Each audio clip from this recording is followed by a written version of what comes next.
What's going on, YouTube? William Barry coming at you with another video. I don't know why I do that anymore. Boogie is like considered one of the worst people in the world now. Other than maybe Destiny. Let me turn this down a little bit while this is doing its little thing.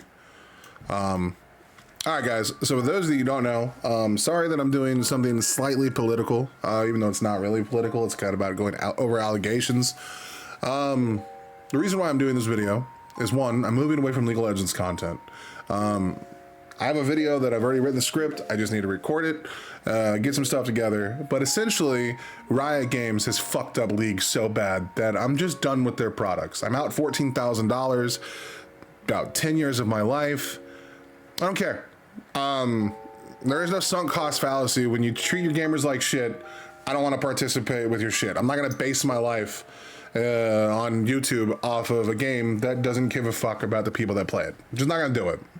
So I'm transitioning to like, okay, it's actually the January oh shit. So go back 10 seconds. So essentially, let's give this a little bit of, anyway, I'm moving away from League of Legends, switching to Warframe. I'll explain it better in an actual video. Today, what we're doing is I'm watching Destiny. He's a streamer that I watch quite a bit. He's very politically active. He's probably one of the biggest left-leaning channels, essentially. I guess a little background, for those of you that don't know, I am a center-left liberal, okay? I believe in, the Bill of Rights. I argue from a place of, we should respect one another, basic human civility, right? But I'm also, in the center, and there are some things where, I'm on the right, There's like, you want to own guns, man, whatever. You want to have, a wife that stays home all day and, she cooks your food and that's the dynamic you guys agreed with, whatever. I don't care. Live your life, do what you want to do. Just, don't treat other people like shit, It's kind of like libertarians believe in the NAP. I kind of believe in the NAP a little, you know what I mean? The non-aggression principle, let's do it. But I'm not a libertarian. I understand why governments exist, and I support governments by and large. The thing that I'm trying to get to, though, is for a long time, I got into YouTube in like 2009, 2010 during the Atheism Plus movement. And this is back when atheism was huge on YouTube, man. It was huge. It was either cat videos or atheism. And there was a lot of good debates, a lot of good conversation. And I was a Christian at the time, living in Southern California. I was a truck driver. And man, I wholeheartedly got behind Atheism Plus against it because they tried to interject feminism into atheism. And I was following people like Thunderfoot, Howard Bloom, and The Amazing Atheist. And then the anti-SJW movement started. I was part of that. Gamergate came. I was on Gamergate's side. But then Curveball, MGTOW came out, and I was against MGTOW because I was against feminism and identity politics, and so I was against MGTOW. Like, we can have conversations about why men are kind of subjugated poorly in our country, and women. Don't have to pick a side. The side that matters is people should just have better lives. I agree with that. So I had a huge break already. Initially, I have a video on my YouTube channel from like 10 years ago where I was talking shit about MGTOW. I was backing Gamergate, Anyway, and then I was against BLM and like the college riots that they were doing back before the big riot of George Floyd. I was against like Decoded and MTV. That's when I started following like Shoe on Head and the Armored Skeptic and Chris Raygun. And at one point, Sargon of Akkad. And then slowly I saw all of these movements shifting more and more into the MAGA that we know today. And I wasn't willing to jump off that bridge with them. But my introduction to Destiny happened with this debate with JonTron a lifetime ago. And I was kind of on JonTron's side. However, looking back at it, I was like, what the fuck, man? I was kind of brainwashed. And then he had another debate with his ally was Casey Tron, his teammate, and then he was against what was his name? Oh yeah, Sky Williams, one of my favorite League of Legends content creators, who unfortunately has gotten himself in a little hot water, and Civ HD. Ultimately, I still think Civ HD and Sky won that debate. However, Total Biscuit, rest in peace, my king. He came in and kind of shut it all down, and I think Total Biscuit was wrong. I hate to say that, because Total Biscuit is the only reason why League of Legends is the game it is today, and Warframe. Whole admit, Total Biscuit was dope, and you know, a rare good gaming journalist. Let's just say he left this earth way too soon. Cancer's a motherfucker, bro. Anyway. So I was posed not to like Destiny, and I didn't for a long time. And then during the George Floyd riots, he defended Kyle Rittenhouse. And I was like, yo, I believe Kyle Rittenhouse is completely okay. Like, fuck yeah. So I started watching his stuff there. That's when he fought with Vosh a lot. And then I think he fought with Hassan, and I hated Hassan with a burning passion. I still hate Hassan, bro. I think he's the biggest enemy to our state. And then Trump is like right there in second place. Or Elon, depending on who's really running the country. But anyway, so when he did his Red Pill movement, I started watching his content a lot more. Because I started noticing how radical Red Pillars were getting, MAGA was getting. And I mean, at the beginning of the Biden administration, I was pretty against Biden, dude. Like my password, or no, my internet is called... Let's go, Brandon. Okay. I was right there on the precipice of becoming a hardcore magtard. I mean, I watched Joe Rogan exclusively. Jordan Peterson and Dave Smith were like these orators of thought and reason for me. Russell Brand, a guy that I've loved his career and love him. He's fucking awesome. I listened to all these people. And now I look at him, I'm like, what the fuck was I doing? I was there. I was primed. I was ready. And I didn't do it because they were making just really shitty arguments.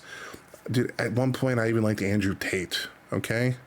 Look, I thought, yo, you know what? He's right. The problem with our society are these bitches, bro. Because I already had so many negative feelings towards feminism. And even though I used to hate the MGTOW movement because it felt like a lot of it was that, I was almost there, dude. I was becoming that shit, bro. But I started watching Destiny's content, and you know he did really good work through his Red Pill arc. He gained a lot of followers. He pulled people away from that fucking radical edge. Like I'm not gonna sit here and defend things that Tate did. Look. All right. So anyway, the reason why we're doing this video is I was sorted kind of past with Destiny, and I'm willing to change my opinion on a lot of topics. Destiny is facing some pretty serious allegations. I wouldn't even say they're that serious, but to put it bluntly, a few years ago or 5 years ago, whatever, something like that, he hooked up with a girl he streamed with a few times named Pixie. I don't know her fucking real name. I don't give a shit. I never even really liked her because I didn't watch his content back then. And anytime she shows up, I just didn't like anything she said. She's a hardcore feminist. What can I say?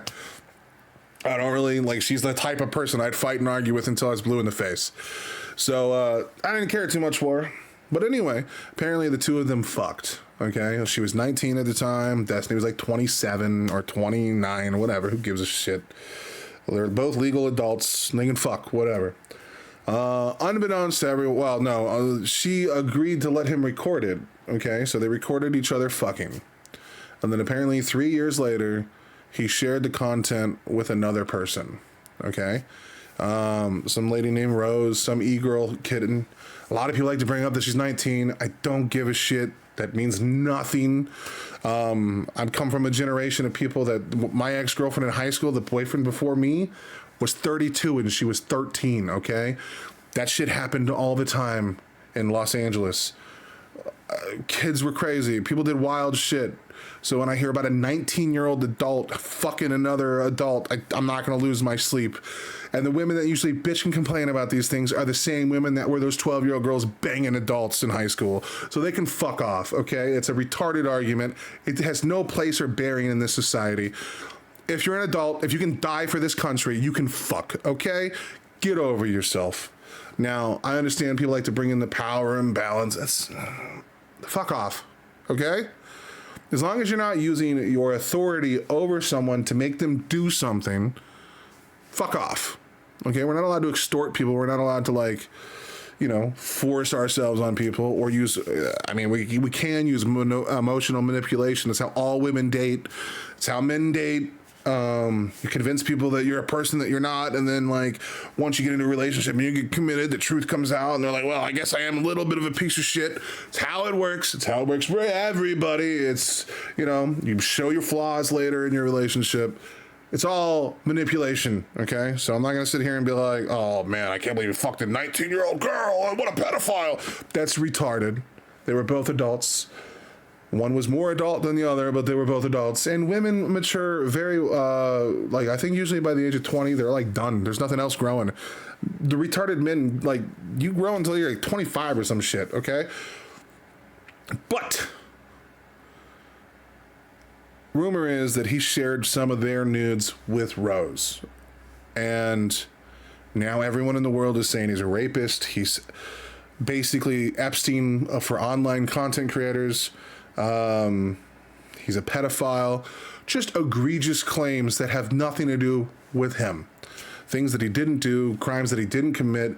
And now there are some baseless accusations coming out, like from Cherry and other people that are former people that he had intimate relationships with, that are now saying, like, he recorded without their consent, but then they provide no evidence or anything like that. So as of right now, the only one that's credible is Cherry, because she leaked DMs and personal information about the situation, and she filed a lawsuit. So we're here. We're responding to the allegations that Destiny shared her nudes, right? Small scale shit. It has had a catastrophic effect both on Cherry, or no, it's not Cherry, fuck Cherry, on Pixie and Destiny, okay? These are true statements.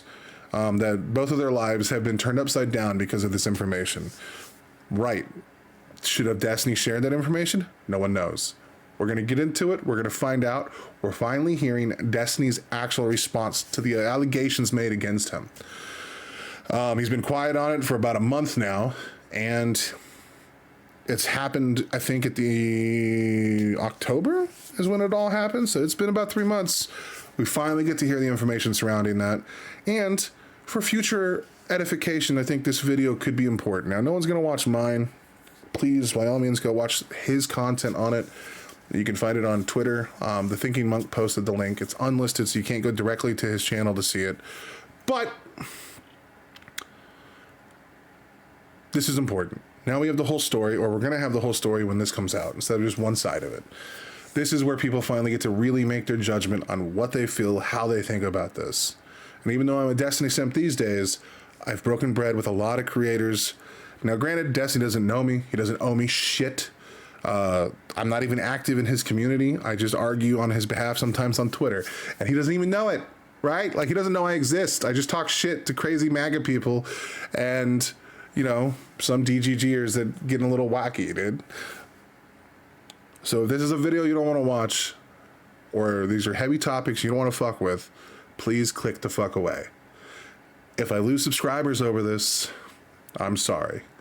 And if you only follow me for my leak content, I'm sorry, that's coming to an end too.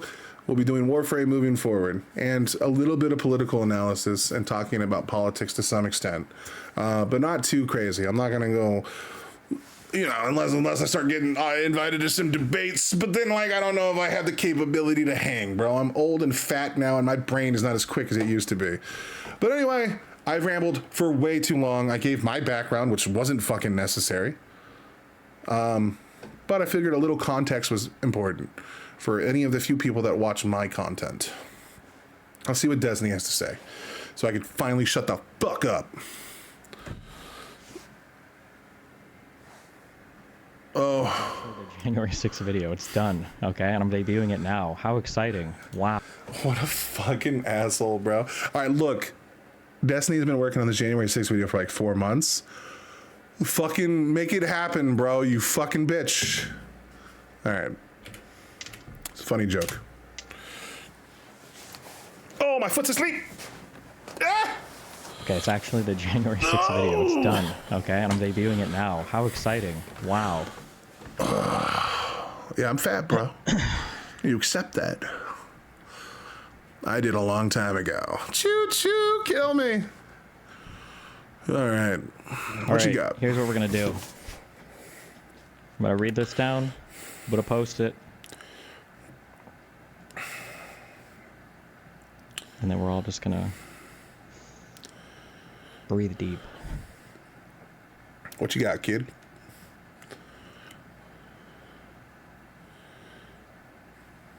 Come on, bro, get to it. I try to sit here and just stare at your fucking avatar with people that used to be your friends walking by. There we go.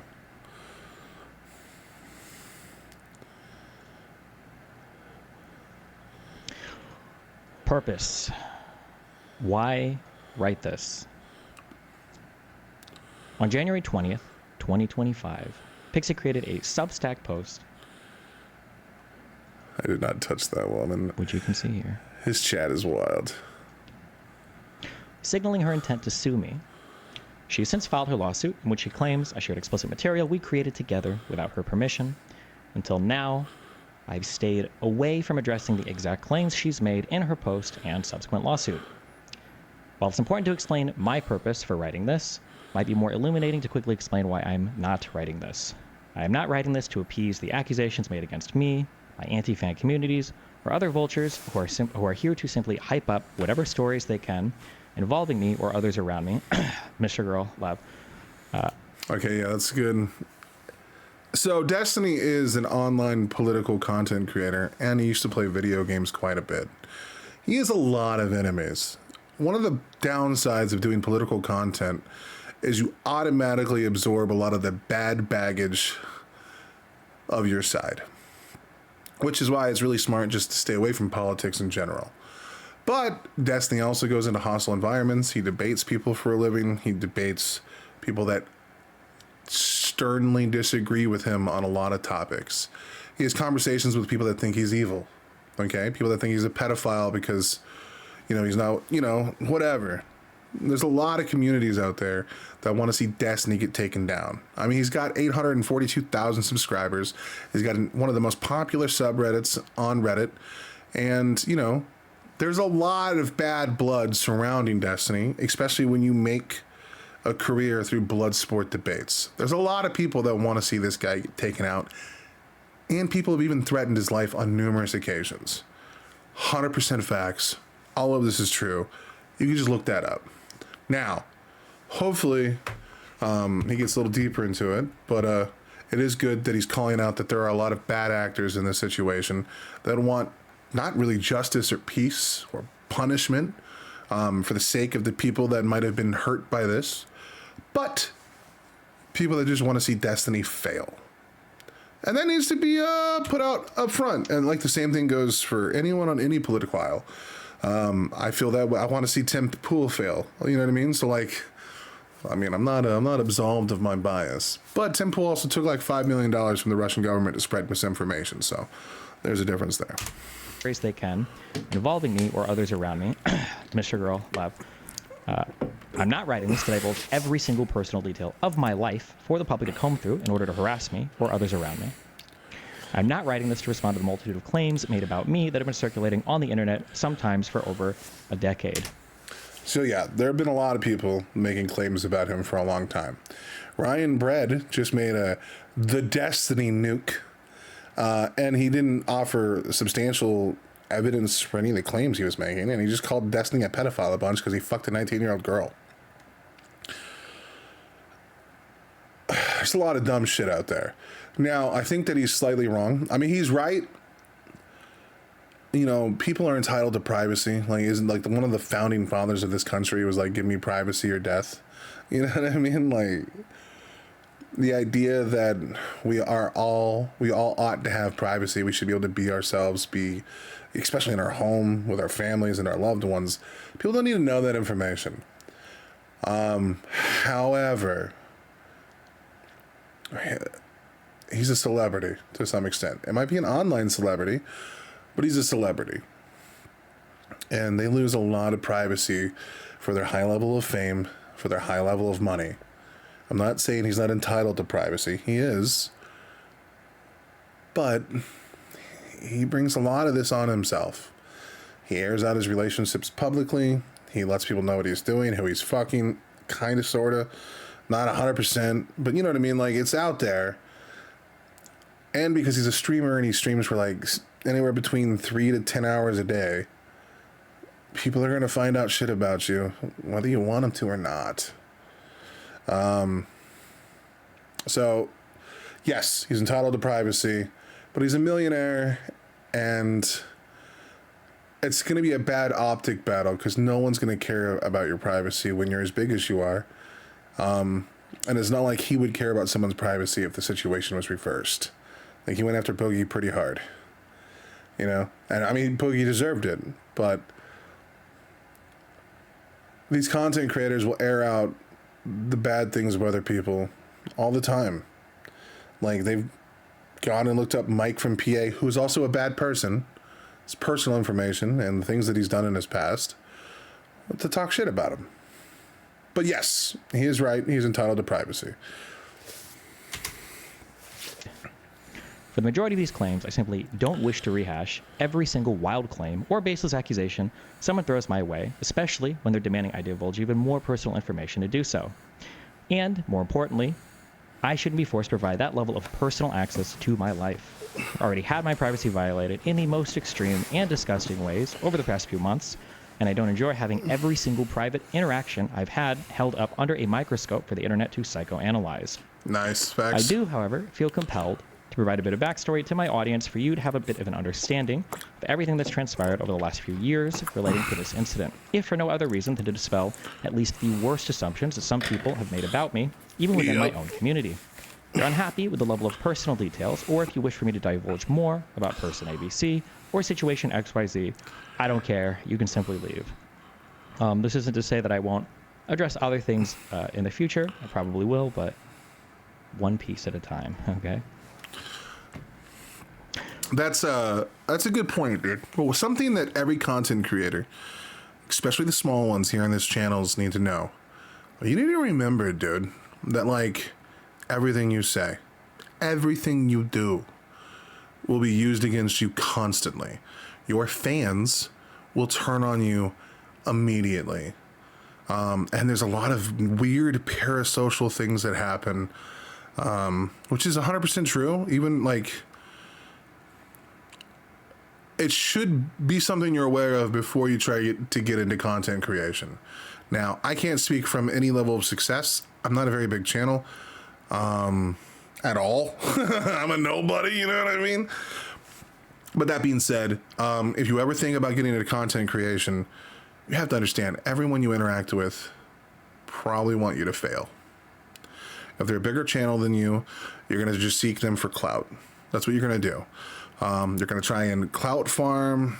They're going to try and be fake friends. They'll tell you all the things you want to hear. It's all manipulation because people just suck, man. That's 100% facts. So it's cool that he's like, I'm doing this for this reason, and these are how far I'm going to go. And if you have a problem with that, fuck off. Now, some people would be like, well, that's not really pro-consumer. How can you be against Riot? It's like, look, dude, just because you watch someone's content doesn't mean you get all access to their life. They don't owe you anything. The fact that this stuff was made public means he just has to respond to it. He doesn't even have to do that. Hollywood actors back in the day would just do a press conference and be like, I fucked up, my bad. Sorry, dude. And now we're like a culture that's so hell-bent on tearing everything down around us because we're just so fucking miserable in our pathetic lives that it's kind of disgusting. One of the drawbacks of losing the Christianity mythos in our country was that forgiveness kind of fell to the wayside. I can disagree with a lot of people. There are plenty of Trumpers that are Trumples that I probably would be able to have a beer with. I work with them constantly. I work in, blue collar fields. All of the people I work with think the government is out to get them, that there's microchips in everything you eat, and they all watch Joe Rogan and beat off to Alex Jones.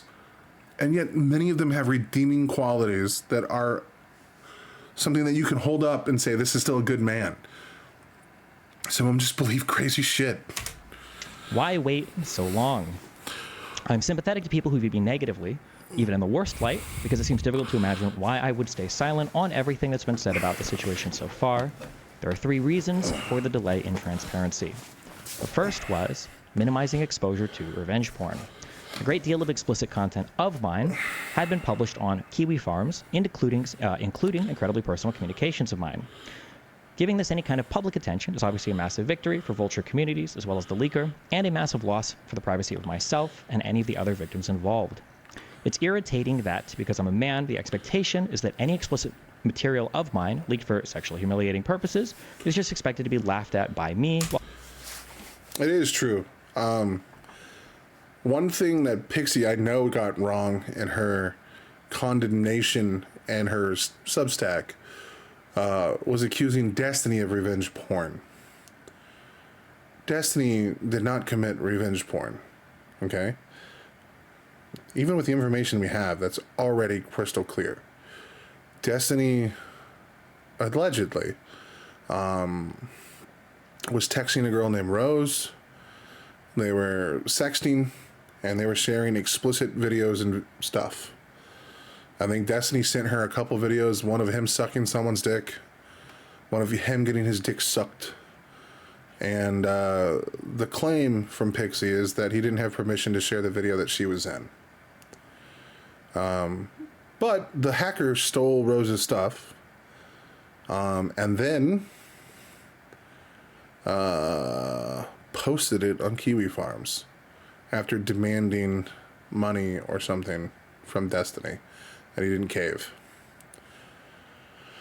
So, Destiny didn't do revenge porn, and no matter how you cut it, if you think Pixie is a victim in this crime, and she is, I wouldn't necessarily call it a crime, but a victim in the situation, so is Destiny.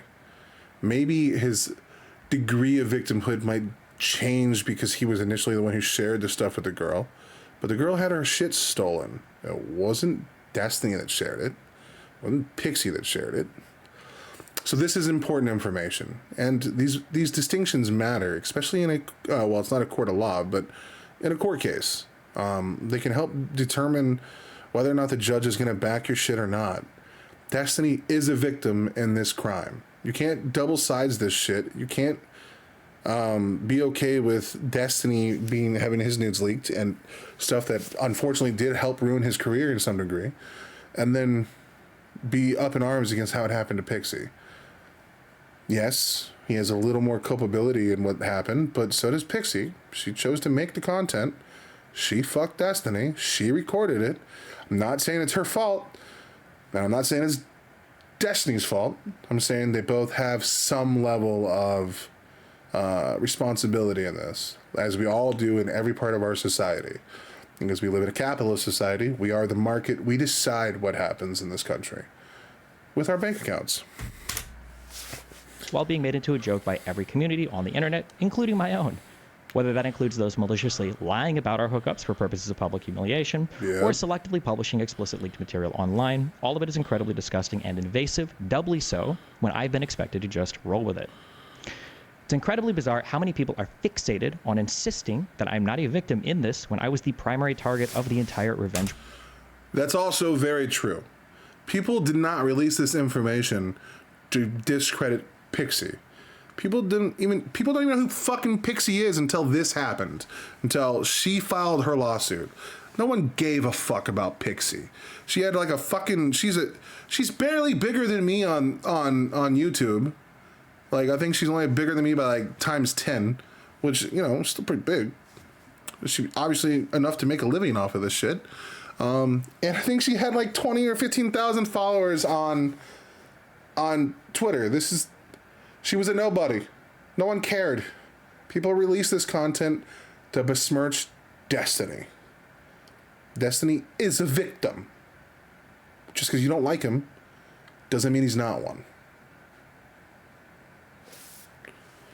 What? Look at this. Watch this. I'm going to defend Tim Pool. Tim Pool was a victim too.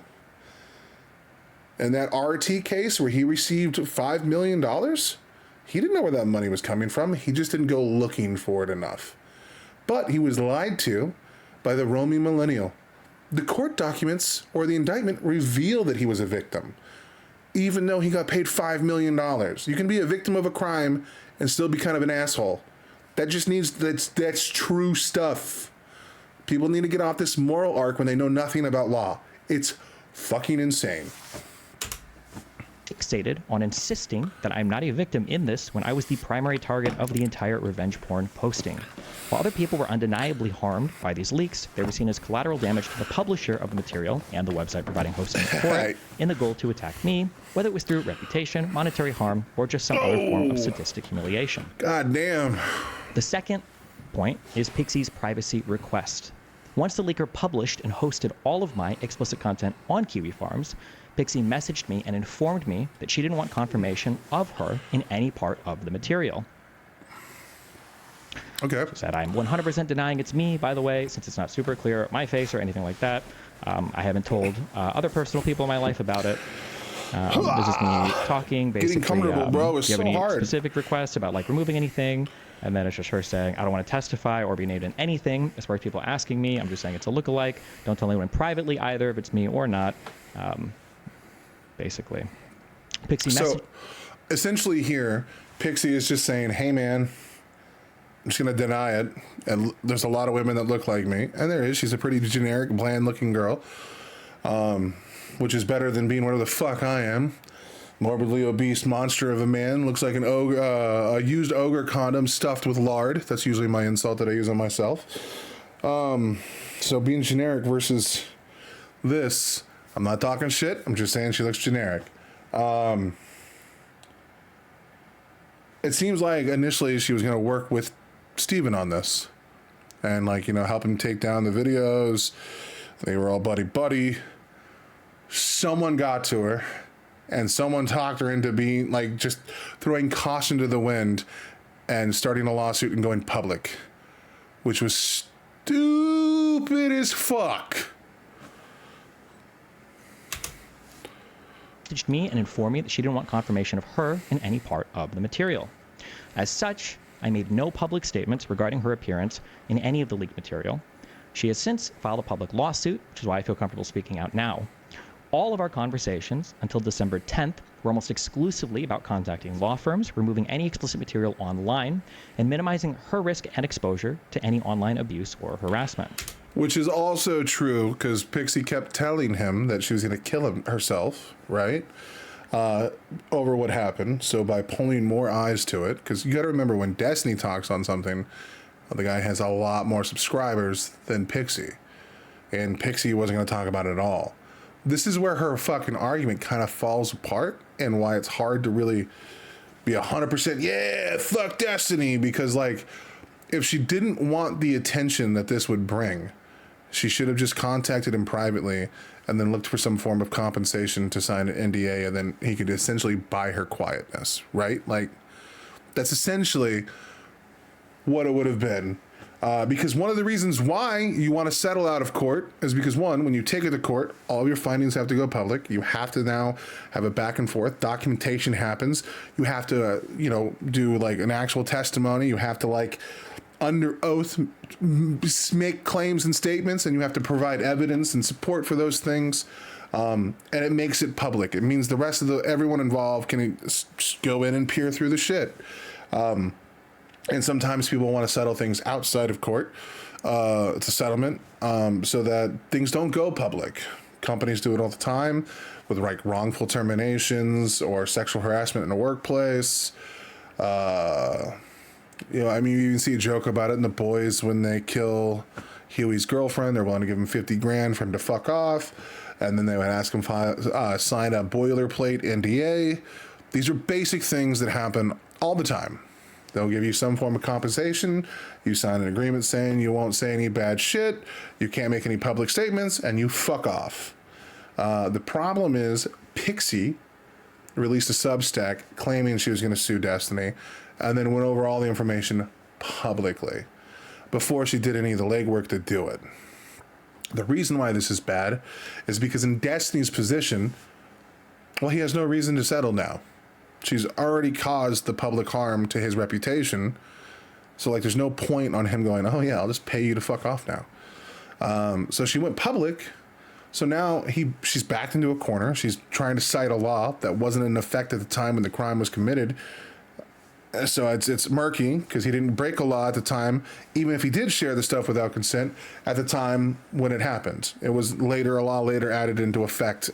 Whatever. You can argue whether or not it can be retroactive. That's up for a judge to decide.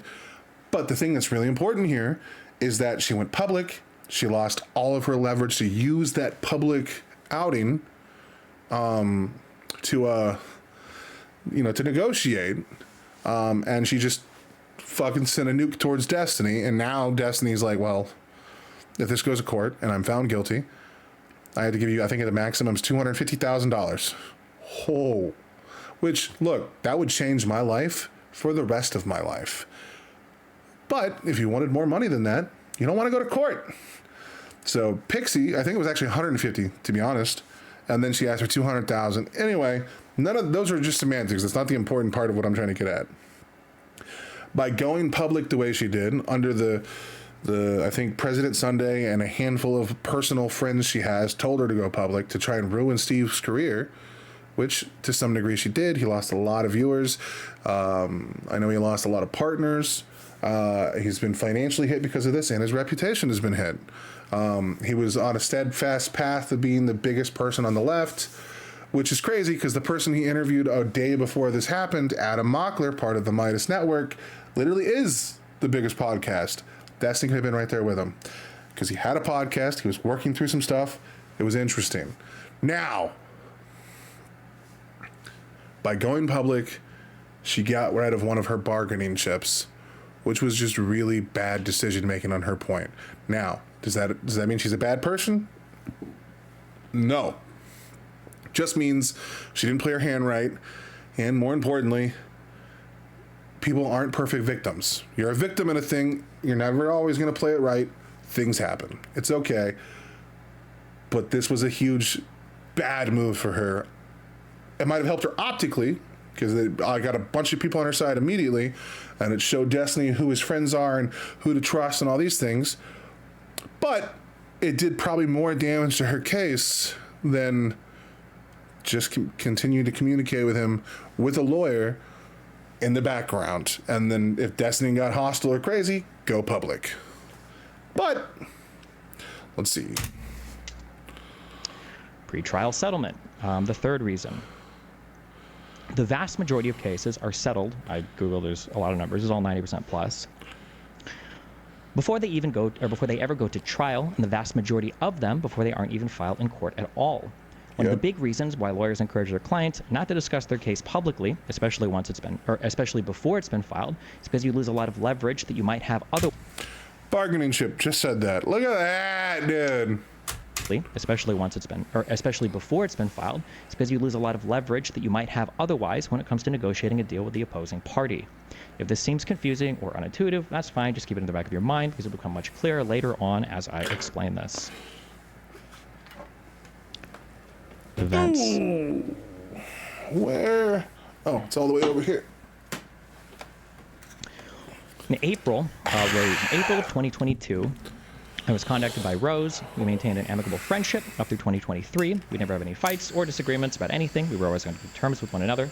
November of 2024, as I was clearing out my Discord friends list of people I no longer speak with, I noticed the account was still added, and we hadn't spoken in a while. So I sent a message to it, checking in to see how she was doing. I have strong reason to believe that at the time I did that, someone besides Rose was logged into the account, scrolled up to see all of the messages we'd exchanged, and took steps to protect their identity so they could dump all of the materials they'd found in our messages to various Discord servers and eventually Kiwi Farms.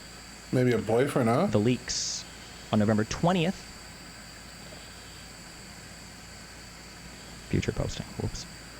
On November 20th, 2024, the Discord user Solo began to leak huge swaths of personal messages between me and another person across several Discord chat rooms. President Sunday was sent these messages and decided to do a dramatic reading of them. That being said, President Sunday could suck a dick. Oh! Damn. Dude's an asshole, bro. His YouTube channel. several days after he and other parts of the internet had had their fun exploiting leaked material from my personal life, Solo messaged me sometime in the morning and said that he was unhappy with how the coverage of the leaks had been so far. He felt as though people weren't giving it enough attention, so he was going to leak more from my logs with Rose if I didn't allow him to come on my stream and speak with me. I don't exactly remember what the message to me was, as I'd just woken up, read it, and then responded briefly before going back to sleep. The next time I checked my messages with him, everything had been deleted. On that same day, November 29th, 2024, Solo dumped every explicit video I'd ever exchanged with Rose onto Kiwi Farms. One of these videos allegedly showed Pixie and I engaged in a sexual act, and she subsequently messaged me and informed me of the leak. When Pixie posted on her Substack that she had to contact me about the situation first, this was the first time I was actually even made aware that explicit material up. Yeah, that's part of her Substack for sure, where she had to like frame it that Destiny didn't give a shit at all, and she had to contact him about what she saw, which obviously is true. He's admitting that, but the important thing is you can read through the messages between the two of them. He clearly did care. He gave her legal advice. He offered to help her fight the people that leaked the content. You know, there was like a lot, and when she started threatening to kill herself, you could read the chats. He's like, wait, hold up a minute. And he gave her a bunch of things that she could do to fight these things. And he even told her that she could go after him with legal litigation if she needed to. Like, what she did there was improper framing. Of me involving others was being posted on Kiwi Farms. I think she puts this in here. Note, I had to contact him asking about the situation where he sent me this message. I think I was in the shower when I got this DM, and I didn't even realize it had been posted, but okay. Right. Time passes. I contacted a law firm in New York and began to pursue legal action relating to the revenge porn incident. Pixie made it clear that she did not want to be identified in any way in these leaks, and it's just retreading the same message. Which is another reason why a lot of the content creators surrounding this stayed quiet.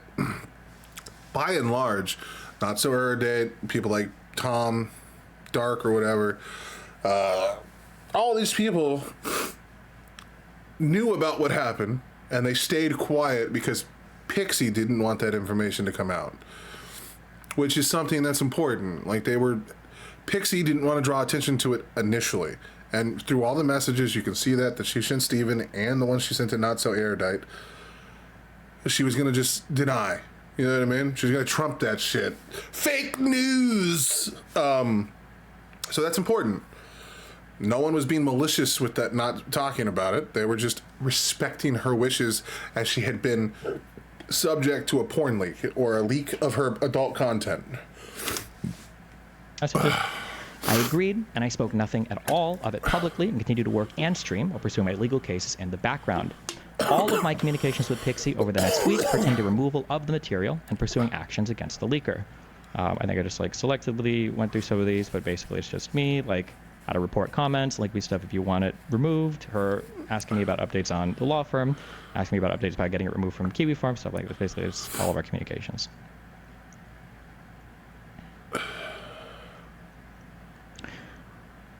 Escalation.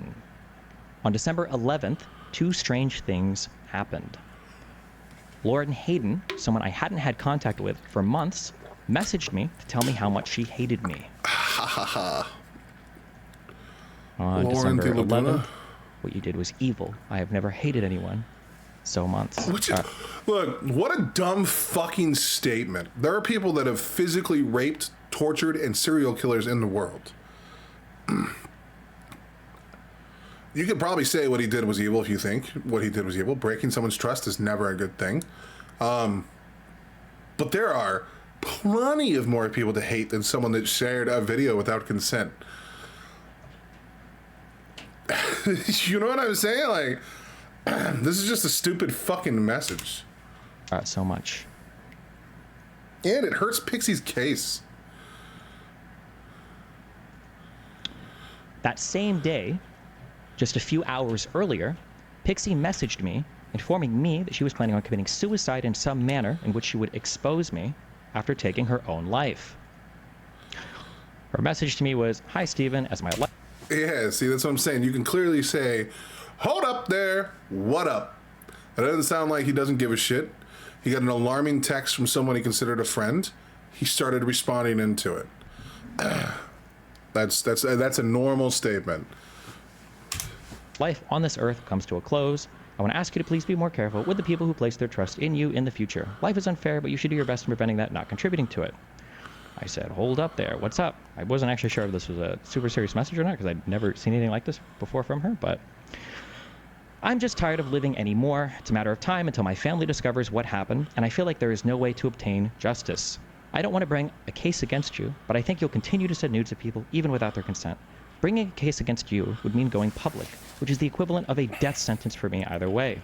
So I feel like the best thing to do is for me to kill myself and schedule a post just detailing my feelings on what happened to try to ensure a situation like this doesn't happen again.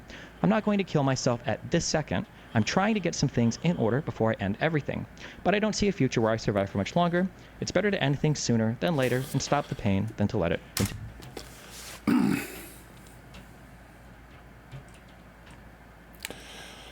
That's a rough one because it could have three different things. One, she could be telling the truth. That's very true. People get their nudes leaked. People talk shit about you. In an online environment where everyone wants to see you fail. Everyone wants to see you suffer. It's true. You know how many times I get told to kill myself in DMs and messages, and I'm not even a big channel? I'm a nobody.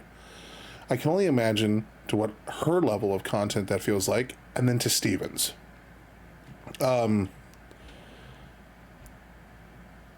So it's true. You should approach that with the possibility of that being true. Another thing is, it could be a lie. It could be bullshit. I've known a few people that abuse the system. One of my former roommates used to just say he'd kill himself so he could get some free food at the insane doctor place. He'd do it every couple times a year when he ran out of money. I'm going to kill myself. And then they lock him up in the loony bin for a week, and then he get a bunch of free meals, come back, and he got his next paycheck. You go get high. He didn't give a shit. He was never going to do it. And he brings it up in every argument you're ever going to have with him. I've even featured some of his music here on the YouTube channel. But this guy will just literally come out and be like, oh, when my dad dies, I'm going to kill myself because he takes care of me. And it's like, okay, dude. Why do you bring this up in every conversation? Do you want sympathy? Either kill yourself or shut the fuck up. Come on, man. There's an eventual point where the first time you hear it, you're like, oh my God, bro, what can I do to help? The 20th time, you're like, well, if you haven't done it yet, and the problem is, it makes you sound like a fucking asshole when you say shit like that. Because when they finally do it, you might have been able to be the one to stop it. So it's a rough, shitty situation to be in.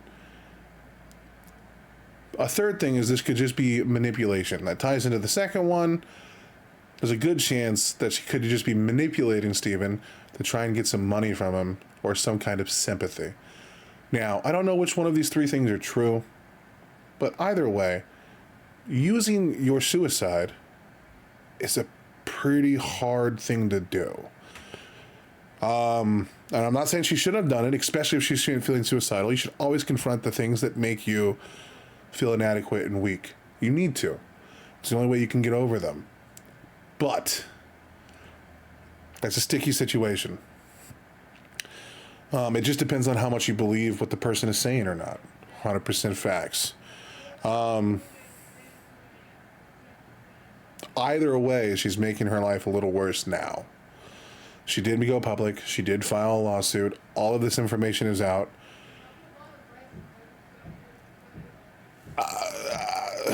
The likelihood, if she was suicidal, if this court case goes south, she's probably going to kill herself, if what she's saying here is true.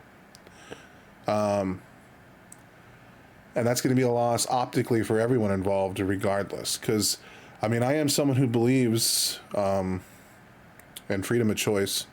So if someone wants to, look, dude, I'm not going to force you to keep living a life you don't want to live. That would be authoritarian of me. But no matter what happens now, Destiny is going to be responsible regardless. The best outcome is that she's lying through her teeth and she's trying to manipulate Steven. This way, she doesn't have to fucking die. That's a rough one, man. I don't know how you're going to navigate this one, Bubby. continue. Ow. Up until this point, all of our conversations had been almost exclusively focused on removing any material of her on her behalf and updating her on any legal progress, so these messages were very out of character. As a brief aside, Lauren Hayden is someone who's had bitter feelings towards me after I refused to date her about a year ago. She lies constantly, claiming that we dated, sometimes for as long as 9 months. I don't know why she keeps posting stuff like this. Aren't you guys up with the fact you got smashed by Coomer, Gremlin, Destiny? How does it feel to get dumped by the little midget? Nope, willingly did it for 9 months of dating him. Breakups happen. Oh. Did people forget this? Brad was begging, blah, blah, blah. We dated for 9 months, and he took our conversations out of context when I broke up with him. You can believe a liar if you wish. I don't know why. Oh, I'm sorry. I do know why she's... if this was last year, she's doing this because if Lauren is involved in something personally, she cannot help but constantly talk about it publicly as well. You can always tell like what Lauren is up to in her personal life based on who she's tweeting at, because that's just the kind of person she is. And I guess her DMing me as well.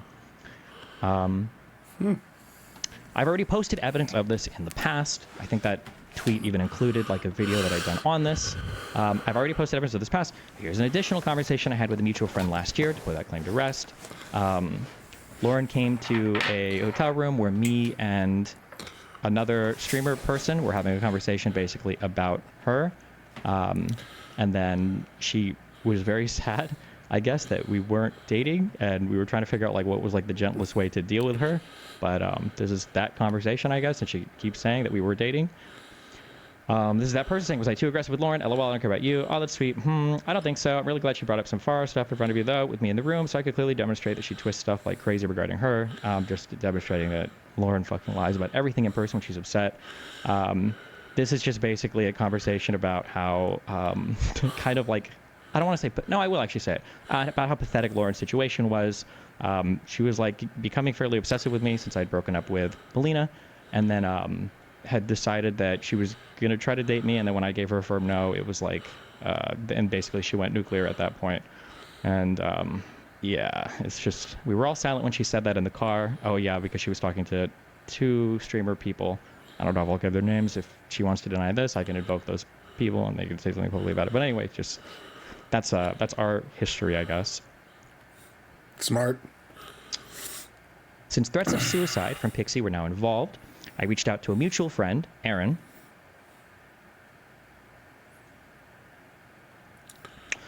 Okay, yeah, I have no clue what to say or do. How much did she tell you? And then I pasted our conversation. And she says, I'm surprised she told you. To be honest, she didn't respond to this, or did she delete it?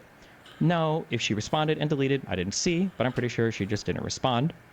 She's not doing well, and she had made all the wrong moves. In response to this, I told her to do nothing and not reply to people. I said, I don't think she's done anything too bad or anything, like just privating her stuff for a bit was fine. She said, people have sent me stuff that she said to them in DMs. She's denying it in private and DMing people to stop talking about it because it's not her. I said, oh, well, I mean, if it's helping her process stuff or whatever, it's okay, unless she's just blowing it up or making it worse or something. Right, so he's showing a clear... He went out of his way to reach out to someone else, someone who was a co-host on one of her podcasts with Pixie, to see if he can get some more help on helping Pixie through the situation. She did say she was going to kill herself.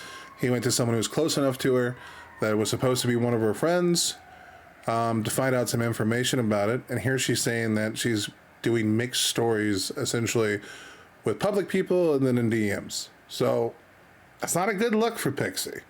Now, it's not saying she's wrong. But here you can clearly see that Straightered is even saying she made a few mistakes in releasing this stuff. And anyone would tell you that. If your only thing is that you care about the truth and you're willing to let Pixie be a corpse to get that truth, 1, drop the moral high ground. You don't have one. And 2, more importantly, something that needs to be said is the fact that Destiny took time to go look into these things is showcasing intent that he's trying to stop bad things from happening. Maybe you can say those are selfishly motivated, but intent still showcases that he did proper things trying to stop this from escalating further. Granted, you might be able to say, well, he was just trying to save his career, whatever. In a court of law, this would be evidence to say that he was trying to do the right thing. Now, how you spin that is a different story. A good lawyer could probably work either one through, but it really comes down to the judge at that point. Because it's a civil lawsuit. She said, Erin says, she went into spicy chat and said their comments make her want to kill herself a few days ago. She had told me she would do it if her parents found out because I suggested reaching out to family members that could be trusted to give her emotional support, but she's not really talking to people. Loner messaged me asking if I'd heard from her because she hasn't been messaging. I responded to the comment about spicy chat and I said, that is bad. Yeah. Then I messaged her tonight and she said, then I messaged her tonight and that's when she said she thinks that's what she needs to do. I said, well, fuck, I feel like going over there or asking her to just hang out for obvious reasons. I feel stupid going over there or asking her to hang out for obvious reasons, but I don't really know what else I can do or if I'm even a person who can offer support. Erin says, I don't know how she views you. When she told me, I wondered if I should tell you and ask you for help. But if she sees you as an abuser, then it seems like the ultimate betrayal to do that. Same with telling her family, blah, blah, blah. This is basically just like, I'm just trying to figure out, like, okay, well, is there anything I can do to help? You need to calm the fuck down. Why? Stop. Okay, whatever. Fuck cats, bro. Dogs for life. I have no clue what I can rectify. These are actions I'm taking legally. And then Erin says, this is pure speculation, but I wonder if she was seeing if you'd even reply or if you'd go silent when she sent me that one message, the suicide one.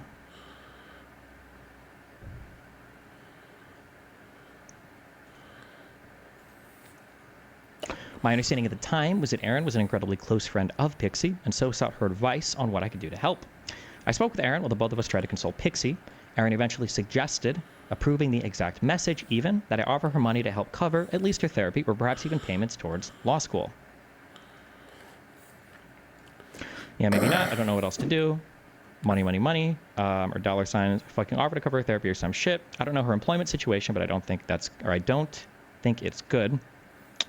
You really think so? LOL, I have zero problem with that. I thought about it, but it feels super ultra scummy, or like I'm just trying to buy off her feeling bad or something, but obviously 1,000,000%, I would absolutely do this.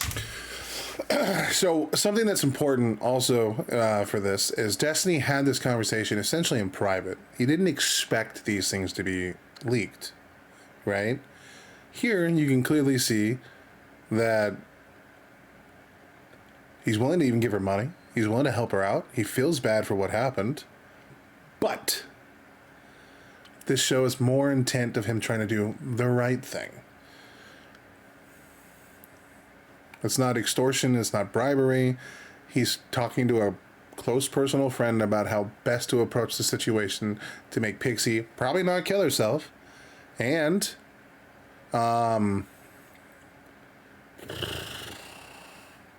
what he can do to accommodate her needs at this particular moment. Now, I don't think a lot of people have a problem with all these things. I think the problem comes later about whether or not he showed the stuff without her consent. So, now granted, he's building a case, like, essentially for his audience, and he's going through step about what happened, where he is, why he was doing what he was doing, why he was saying the things he said. All of that's okay. But this isn't the meat and potatoes of why people are mad at him. Yes, I really think so, LOL. She mentioned pursuing a case against you in that first screenshot you sent me, and this isn't a crime that's punishable jail as far as I know. So unless she thought it did, or some other punitive measure she felt would deter you, I'm going to assume she was considering doing it for financial damages. Facts. I asked her what was an appropriate way of approaching her about it, and she said being honest and front-loading it with genuinely not being able to rectify it neutrally because of the obvious conflict of interest, but you'd like to try, and that it's something you do if it would help her. Therapy costs for sure. If you're really feeling generous, something to do with her law school pursuits, like year one or something. I don't know how far you're willing to help, but I see it as offering her something to look forward to in her immediate future.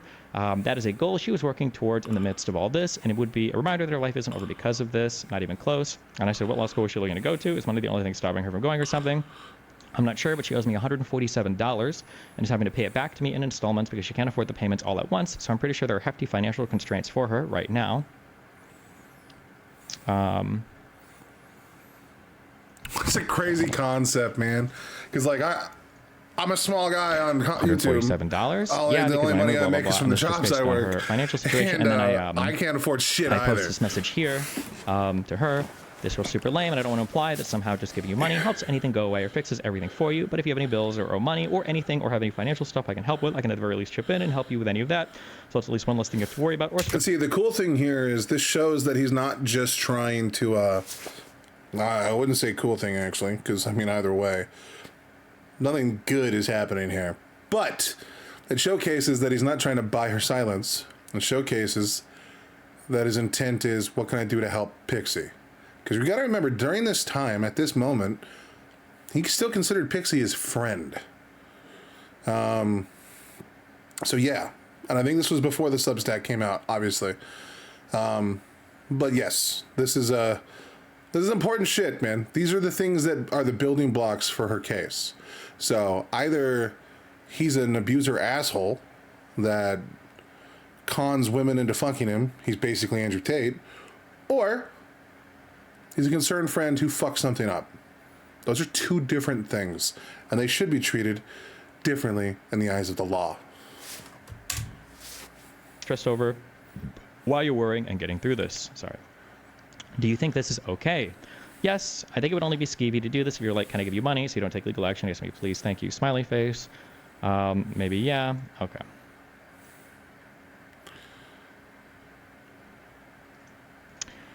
Aaron eventually suggested approving the exact message, even that I offer money to help cover at least your therapy or perhaps even payments towards law school. After sending the message Aaron approved to Pixie, Pixie rejected it in what I thought was an odd manner. So this was me sending the message to her. She replies, it's more complicated than that. I feel like there's no justice for what's been done. I feel like people for the rest of my life are going to try to send it to my family or workplace or wherever I go. I feel extremely violated with how so many people saw me non-consensually in a vulnerable position. I feel like people are always going to use this as proof that I slept my way into whatever achievement I garner. I feel like it's evidence that everything would be better with me gone. And then she replied to my specific suggestion with, I feel like whatever I ask you to cover will be too high a price too, and then I'm going to feel even worse over it. And then the rest is me, I think, just kind of consoling her. She said that whatever amount she'd ask for would likely be too high, despite me not yet mentioning a dollar amount. At this point, I noticed her language was also taking a sharply pointed and more deliberate tone, with words like justice, non-consensual, and vulnerable showing up for the first time in our messages almost 2 weeks out from when the original leaks actually happened. I was trying to walk an impossibly fine line with my conversations with Pixie, balancing a few key things. So, something that he's alluding to here, and is something that's true, is that means she's probably already reached out to someone who knows a little something about law. And her retorts in that situation could have just been a plea bargain to ask for a heftier amount of money. But it also showcases when you start using legalese and those kind of talking points, then words to like pinpoint blame, you start getting into a little point where maybe the best thing for the person talking to you should shut the fuck up. Because anything you now say is probably going to be handed over to,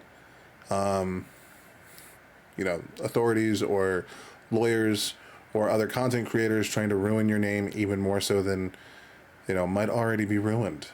So he's not wrong to start noticing a difference in language. A difference in language could also mean someone else is typing, not necessarily Pixie.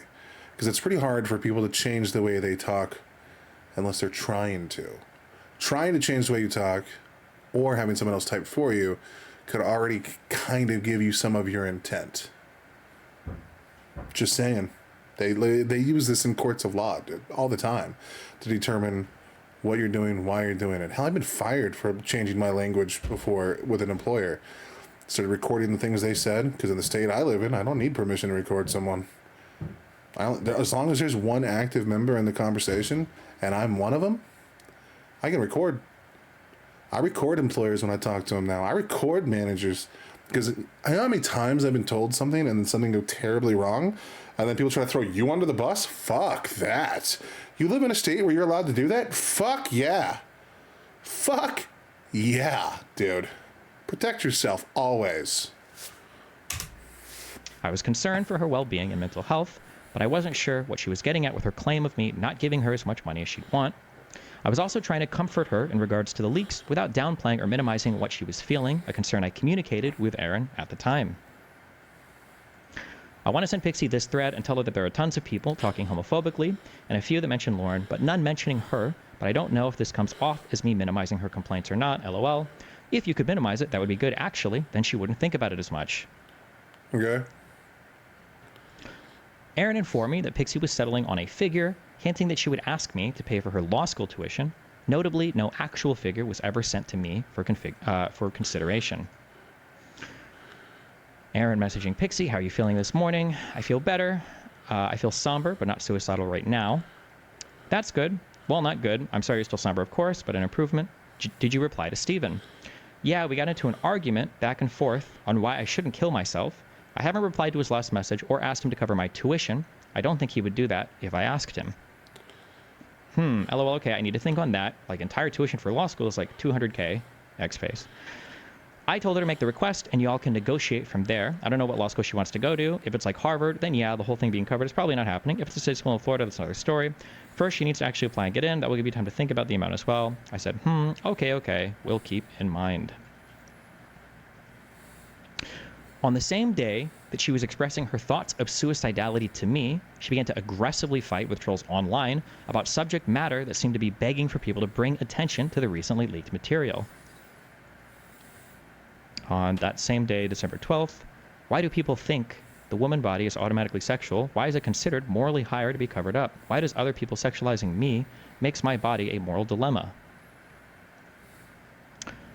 Even Erin agreed that this was a crazy Twitter battle to engage in at the time, and it seemed especially strange given that Pixie had told me 8 hours earlier that she was still receiving DMs related to the leaks, was petrified of her parents finding out what had happened, and would kill herself if it ever got that far. Bro, why fight about this today of all days? She's so brave. Yeah, I don't know if brave is the right word. Facts. These were her messages to me earlier. I feel like part of the reason why I'm still freaked out about it is because it's been 2 weeks and I still have people commenting on my socials and DMs about it. I feel like Andrew and his fan base as well have some other psychos hate me for being a woman who disagrees with them, and that they'll use it during any opportunity they can to cause harm to me. That's but maybe true too, I'm though. wrong. And then this is just us going back and forth over don't kill yourself, basically. And then that she'll never have a job again. You don't think it's realistic that someone might fire me over this, that I might lose whatever future career I work in because the office passed around my sex tape? What office? She's an online content creator. But she's right. I was now in an impossible position. Hold on. I was now in an impossible position. A revenge point of me was still being blasted across the internet with family members, including my 13-year-old son, being spammed with explicit videos of me, sometimes even by popular social media personalities like Just a Minx. What? I love that. I guess it's because I'm a guy at school. I'm trying to get better, but the image of Destiny sucking that cock is ruining it. Based. And then this is just her casually, replying to tweets of mine. Oh, man. Getting some good Twitter engagement here. Not that anybody gives a fuck because she's a girl and I'm a guy, but it's all good. That she has a 1.4 million follower account and it didn't matter, but all right. Multiple large social media accounts were covering it, with Kiwi Farms bragging in a tweet that a surge of visitors consuming the revenge porn of me required a database rollback. And now, on top of everything, Pixie was coupling threats of suicide and a public note with an implied request. That's something that people need to drop, this selfish, righteous indignation bullshit. Like, look, during this presidential campaign, I don't give a fuck what you voted for, okay? It's not important to this conversation. When Tim Walz' kid came out, and he was happy that his dad was on that stage, putting in his bid to be the vice president. He didn't win.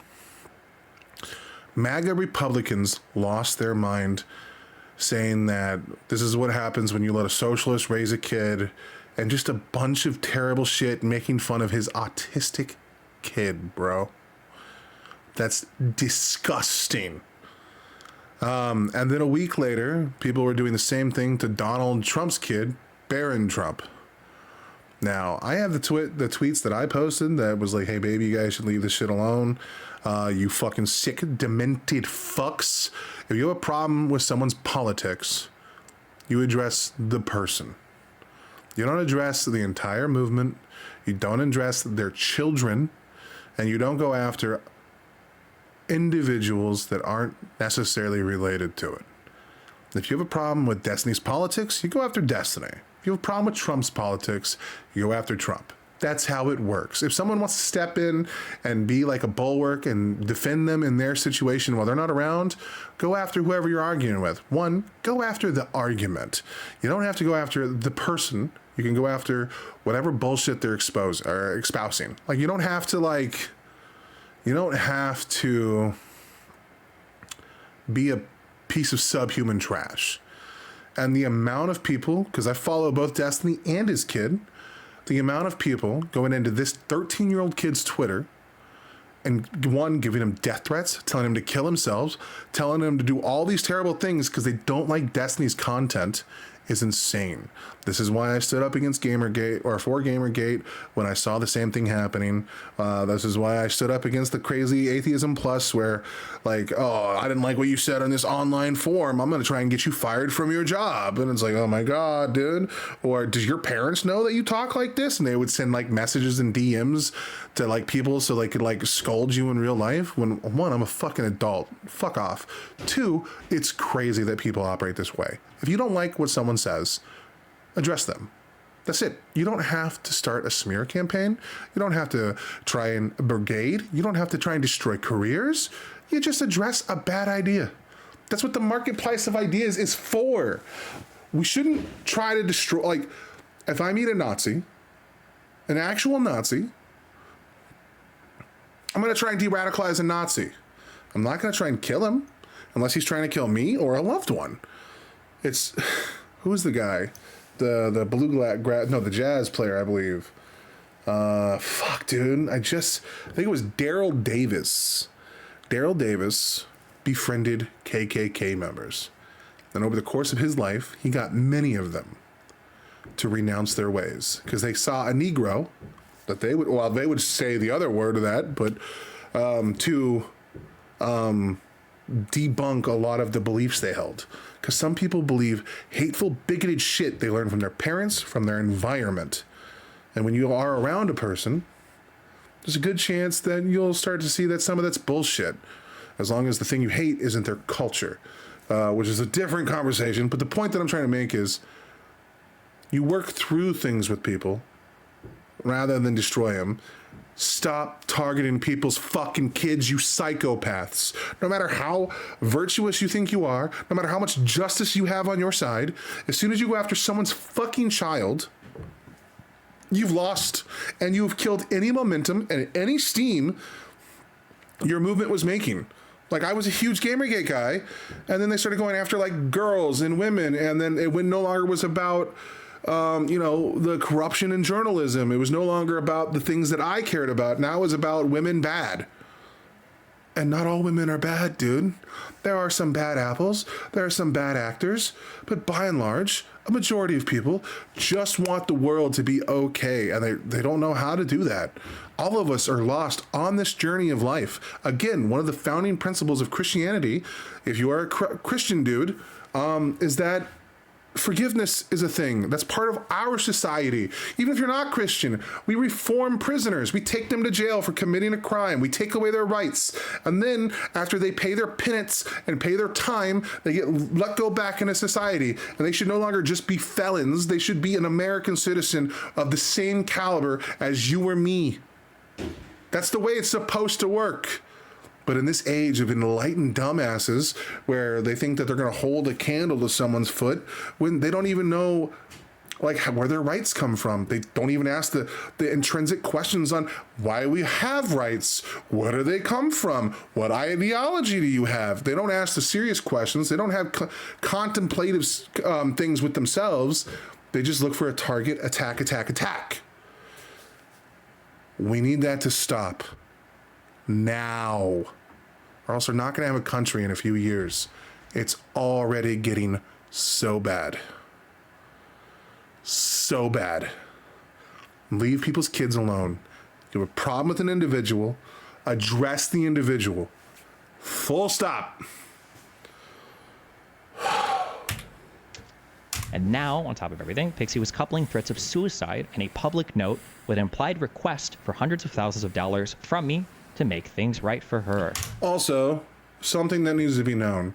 A lot of these people on the progressive left were quick to use people's mental illnesses as a weapon, but they'll say that you can't say the word retard, but they'll use it to insult someone for having a lower veracity of intelligence. And I'm someone who uses the word, so I'm not coming from a moral high ground thing where, well, we ought not do this. And no, dude, I like the word. I'm gonna use the word. Fuck you.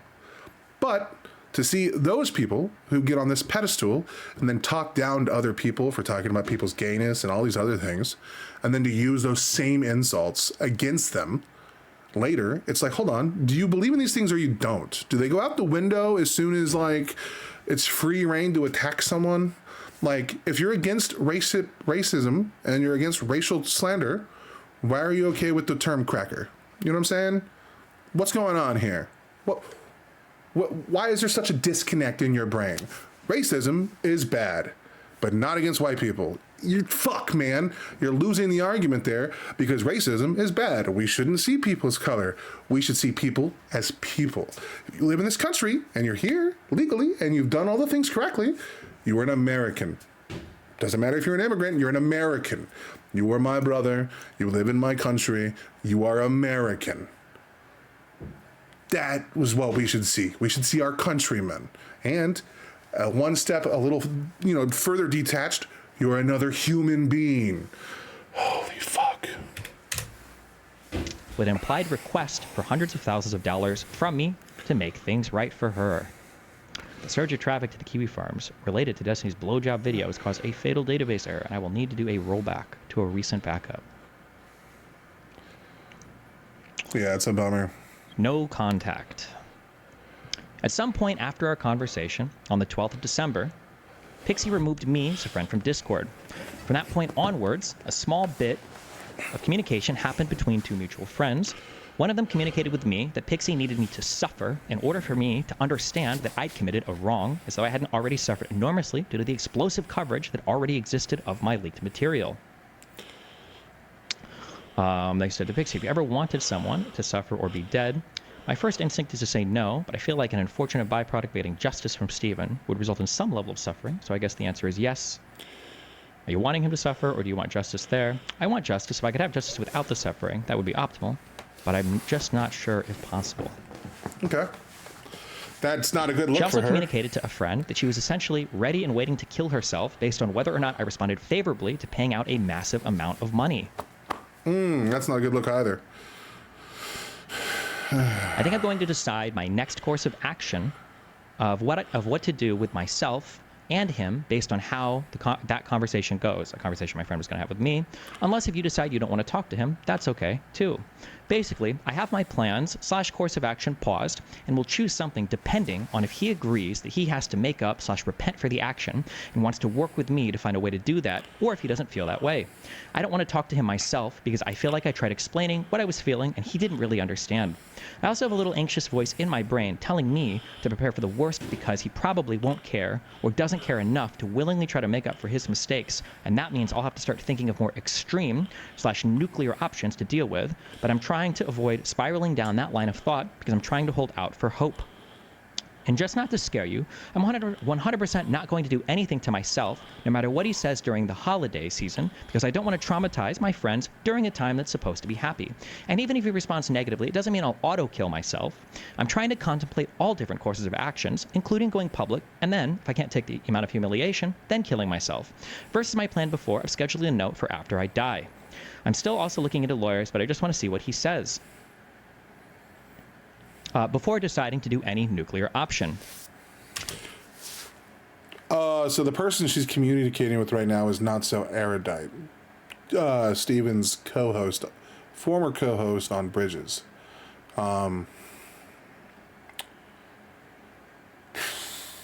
That's a rough one, man.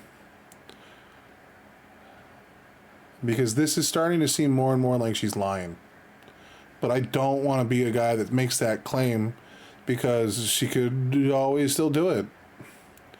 But I'm also a person who doesn't, I'll just say, I think she's lying, dude. Because, I mean, I don't care. If people want to kill themselves, people can kill themselves. Whatever. I'm not I'm literally believe in freedom, right? I'm not someone who's going to say a government should step in and stop you. I think that's a part of our law system that I disagree with.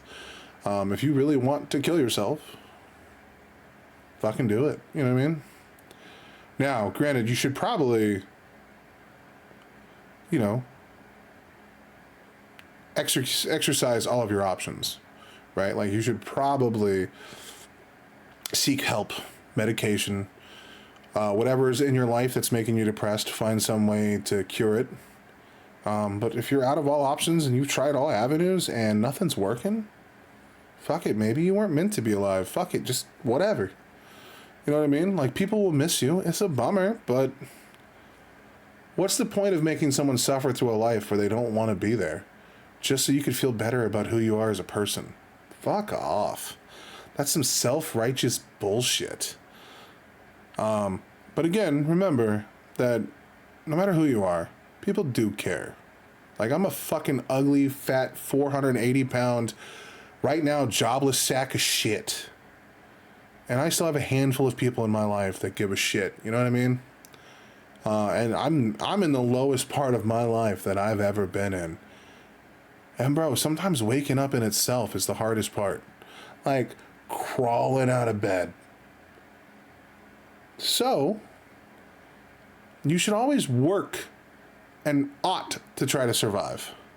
But man, if you've done it all and it's not working and there's no one that's listening and you can't talk to anybody and you've been alone for so long, I mean, either do the work to change it. So in my situation, lose like 100 and 200 pounds.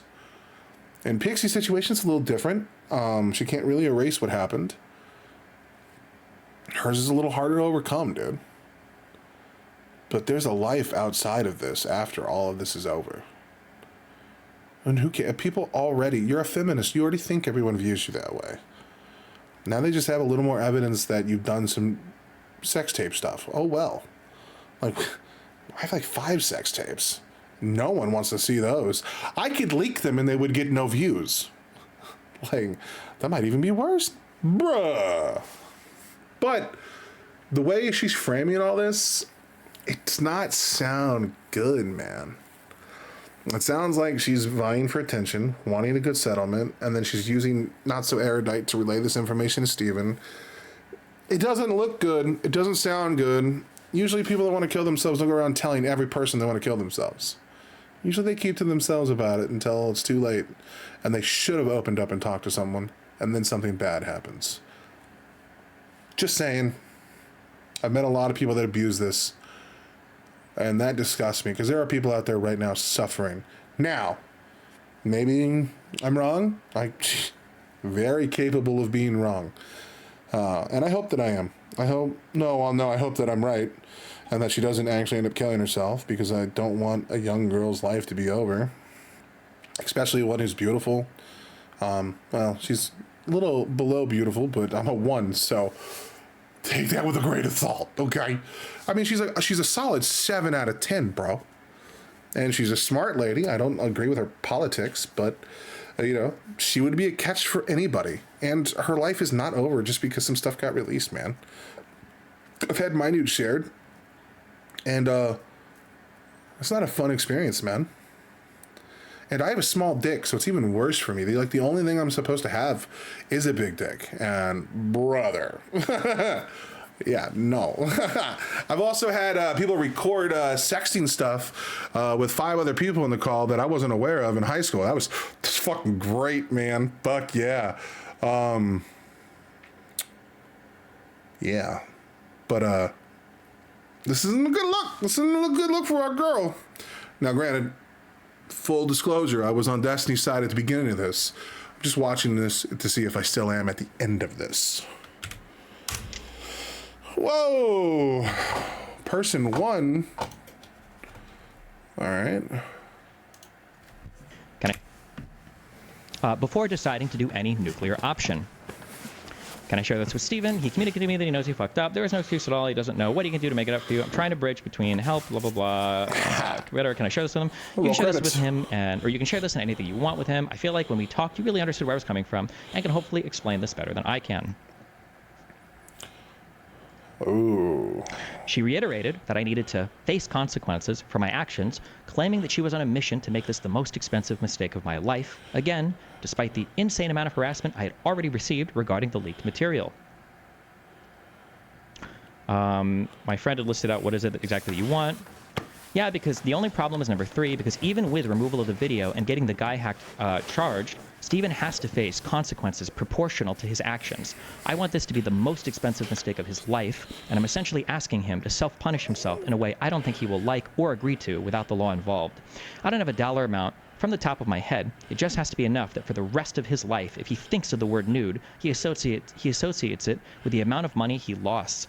Obviously, I don't want to make him destitute, but it should be large enough that he does feel upset about it and is not easily recoverable. That's not a good look either. She said that I had offered to simply pay some bills, possibly to the tune of $200, though I had no idea. I had absolutely no idea where she ever got that figure from. Probably the 147.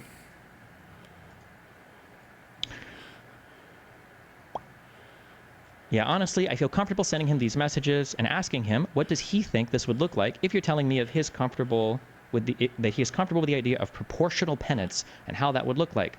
I just feel like he didn't understand when he said he would pay some bills for me, because it makes me feel like he's telling me, oh, I'm sorry that happened. Here's $200. Hope you feel better, which I think really underestimates the gravity of the situation, to put it lightly, and somehow makes me feel like a cheap prostitute. But hold on, dude. Like, this stuff's already publicly information that they never gave her a dollar amount. He did say help you with some pills and some stuff, but like,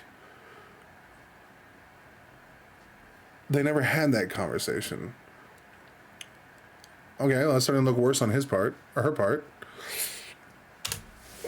Or it makes me feel like that's how severe he perceives his actions to be, LOL.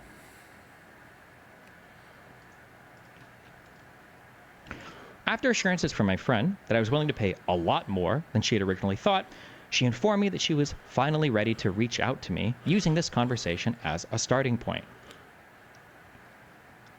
I think he was worried you would feel he's paying for your silence, but did want to help but didn't want to overstep. I think he's offering a lot more than how you read it, but I totally understand why you read it that way. No. Okay, that makes me feel a lot better. I think I'm ready to reach out to him, using this conversation as a starting point, if you're okay with that.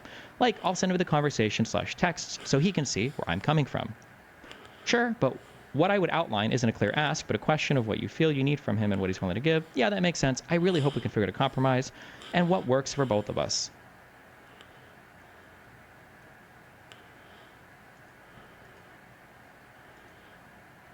At this point, mutual friends tell me that she's expecting between $500,000 to $1 million as just compensation for her suffering, though I hadn't seen that in writing anywhere yet. At this point, I felt incredibly uncomfortable establishing any direct contact. Threats of suicide, paired with requests for huge sums of money that seemed to hinge directly on whether or not I was willing to self-punish enough, paired with threats to expose me publicly if I wasn't willing to make the right choice, left me in a very rough position. I was still dealing with the mountains of harassment my family and I were receiving, 5-figure legal fees in my pursuit against the original leaker, and now I was facing a decision about whether or not I needed to fork over some huge sum of money to prevent someone from either killing themselves or exposing me to the public. D-Day. On January 20th, 2025, while flying back from the studio in New York, I was notified that... Yeah, where he did the thing with the DNC people and I believe Adam Mockler. Yeah, that's what it was. The guy from Midas Touch. What's up, bro? I know my background. I know what's going on. I watch the channel, bro. I don't watch the streams all the time. I can't watch full-ass streams of people for like 9 hours. But I stop in every once in a while. You know what I'm saying? And I get the highlight reel on Twitter. And then I watch the content when it comes out in a whole abridged thing. Yeah, okay. 2 videos were going live that seemed to be centered on recent events. a video titled Destiny, Predator Unmasked by Coben Seeth, and Exposing the Destiny Abuse Machine by President Sunday. Yep. Both of these videos included a multitude of messages between different parties behind the scenes that I was totally unaware were coordinating with each other.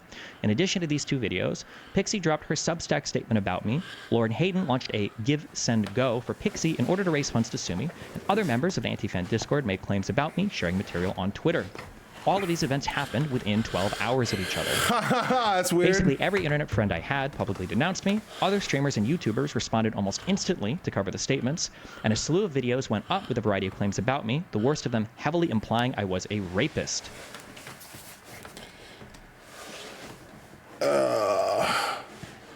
Raping his friend, really? I blocked those videos because they were so ridiculous. All of this included all of this also refreshed the attention on all of the leaked material, mine and Pixie's included, and brought awareness of it to a much, much wider audience than ever before, leading to 100% facts. So if Pixie was trying to stay out of the limelight and didn't want to draw attention to this, this was the worst option to go. Now, we know President Sunday and Copen Seeth were going to do their video regardless, so maybe Pixie just came out to just join in with it, because I know they didn't contact Pixie. I wouldn't be surprised if they released their videos first, and then Pixie released her Substack afterwards. So one thing that's really fucked up here is Pixie's friends betrayed her too. Pixie's friends gave, I think, President Sunday a lot of information they should not have. And President Sunday, as someone who hates Destiny, is a big anti-Destiny fan, wanted to destroy Destiny's career. And so without contacting the appropriate people, without getting consent from the victim, or one of the victims in this crime, they released it anyway. And they didn't give a shit. I think President Sunday's, one of his video writers, or one of the guys who worked on President Sunday's video, quit in protest afterwards when he realized that Sunday was being a manipulative piece of shit asshole. But I will say all of these things to say, as shitty as what they did was, like, I'm not going to sit here and preach about forgiveness and then not be willing to forgive. You know what I mean? I don't like their content. I don't watch their content. And what they did was scummy. Yes. And maybe they might have some legal recourse against them. Steven might be looking into that. But to parade yourself as like a champion for the people while not even contacting the people is disingenuous, to say the least. Now, Sunday is not a person I would make content with. He's not a person who I enjoy, and I don't like the way he thinks about things. And his arguments and justifications for what he did were pretty weak. But, like I said, we need to get back to a point of forgiveness in this world. I'm not saying be friends with all the people you don't like. I'm not saying be Daryl Davis. He's an extreme situation of a great man that did something remarkable that not all of us could do. But we ought to aim for higher than automatically bad enemy destroy. But I will say, fuck Sunday for what he did.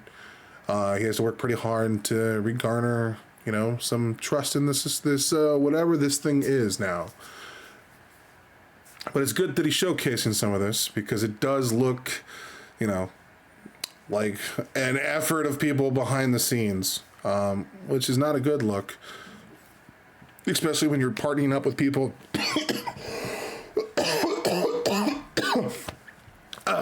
You're partnering up with people who would destroy you if they given the first opportunity. In fact, Sunday, to his credit, did do a few things right in his video where he named Destiny a victim of actual revenge porn. And to some extent, the way that we're all viewing this, it looks like Pixie was trying to extort him for money. Now, allegedly. I mean, she can sue me. All I own is this computer and my shitty old van. But, I mean, whatever, dude. But,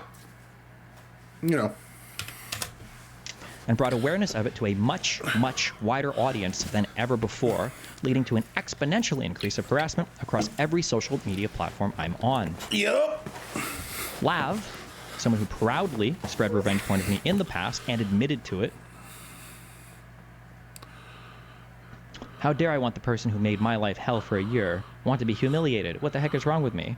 It was advantageous for that to be leaked publicly, but it never was. This is in regards to something that happened like 6 months ago, where supposedly some material of mine had leaked onto a Discord server.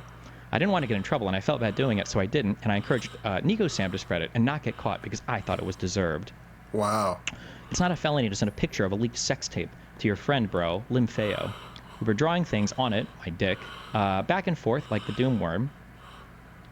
I sent it to people who Nico had already sent it to, supposedly. I made a screen grab of his foreskin, my profile pic. Ooh. Look, this is why it was bad to go public, okay? It was bad to go so public because you gotta remember, Destiny has a lot of enemies. But a lot of them he has because he made them look retarded. And because a lot of them are. Having Lav back you up and Mr. Girl is not a good look. Mr. Girl literally raped his girlfriend. He admits it. And here we have Lav admitting she spreaded revenge porn. The same thing she's bitching that Destiny supposedly did. We're starting to see a break in the case and a failure of consistency from eyewitness testimony. You know, these people are supposed to be credible people helping bring down Steven. This is the best they got?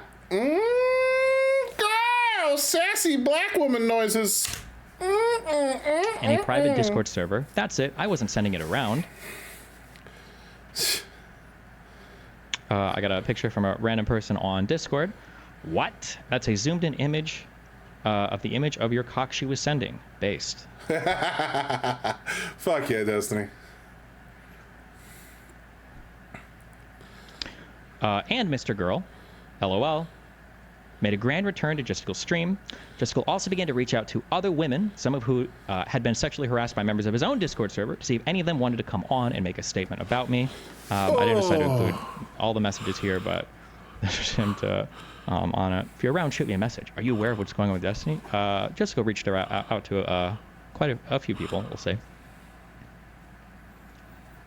People everywhere began to speculate that every insane narrative about me was true. Or, I'm sorry.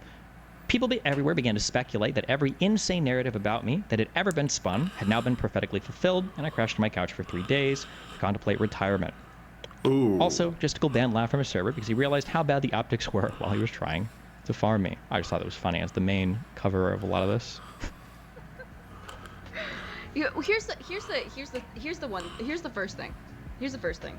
Is that JSTLK already knew about this before yesterday. We talked about it slightly. And he said that, it was different to what Destiny did, but it was, still bad, and so he didn't want me on stream talking about the Destiny allegations anymore. I was like, you know what? I get it. Whatever. I get it. Whatever. Even though it's, completely different than what Steven did. Not... Yeah. I don't want to... Hold on. Yeah, it is completely different from what Steven did. But what Steven did was share homemade porn videos with a girl he was trying to fuck. You were sending around pictures to your friends of Steven's dick to get everyone to laugh at it. What you did was actual revenge porn.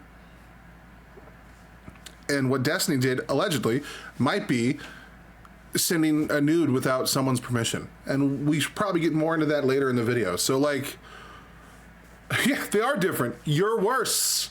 You dumb bitch. What the fuck? I'm so glad I was not around for her. I would have lost my shit. Look, I don't want to say this because it makes me look sexist, because I still believe that women deserve all the respect in the world. But you know why I really started watching Destiny? Because I was in the Red Pill arc and I was watching a lot of Red Pillars and Destiny would pop up. The video with him and I think Zerka and another person talking, and they were talking about lying. And it's in a stream where in order for something to be a lie, because you could just be wrong about a thing. If I tell you I'm going to be home in an hour and it takes me an hour and 20 minutes, I didn't lie to you, unless the intent was to be actually deceitful in that statement, or I got held up in traffic. I could just be wrong with my time analysis. It's not a lie. Lying incurs intent. And like she wouldn't even let him say that in that debate. And all of a sudden he's like, yes, it does, you dumb bitch. And I fell in love. I started watching all of his content from that day forward because this bitch is so dumb. Well, Denims is dumber than this bitch, so thank God he dodged that bullet. But holy fuck. And this girl's like some former sex thing, like whatever. Like, look, I support sex workers. I'm a fucking fat, obese cave troll that looks like a condom full of fucking jizz. So I'm never gonna knock women that let me see their boobies, because otherwise I'm never gonna see them. You know what I mean? Like, or femboys' dick. Like, I'm never gonna see those things unless people like this woman exist. But come on, dude. You are literally trying to become a political pundit, content creator, and move away from that line of work, and then bashing other people along the way. And then when the heat gets hot, you fucking run like a pussy. Fuck out of here, dude.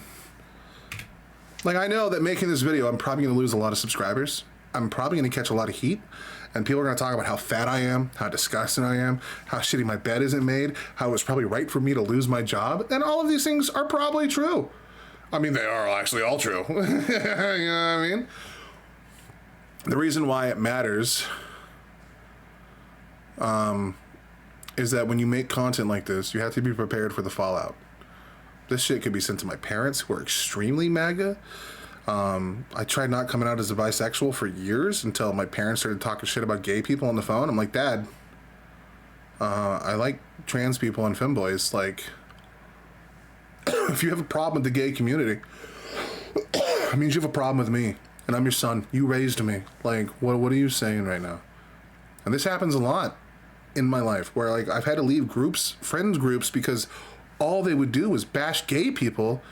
And I'm like, dude, I'm here to talk shit about video games and video game companies and, you know, crazy political content that goes wild. I don't want to hear about how much you hate the LGBT community. Like, what does it matter if two dudes butt fuck in the other room? What does that pertain to your life in any way?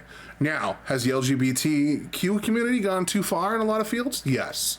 Maybe there needs to be a course correction. Maybe we shouldn't have half-naked men walking down the street in pride parades with their dick out. Agreed. Hello? We probably shouldn't be putting that on a pedestal. Maybe kids shouldn't go to drag shows. Got it.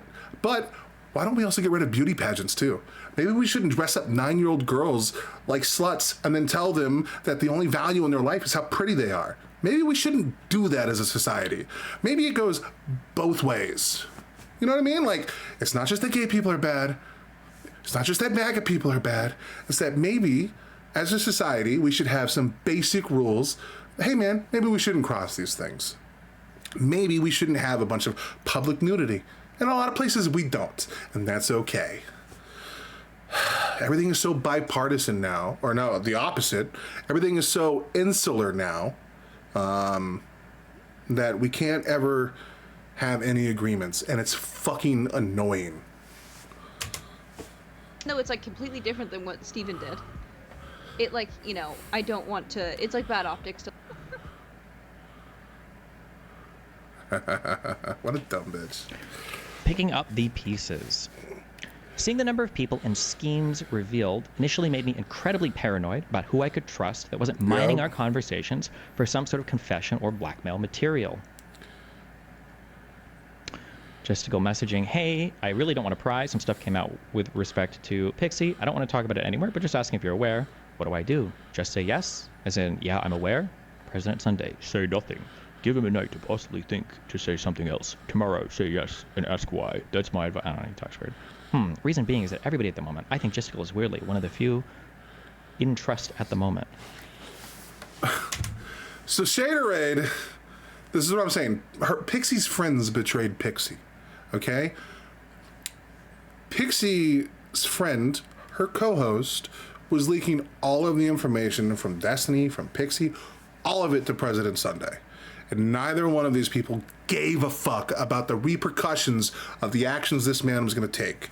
And they all get on a fucking pedestal and say how much better of a person they are.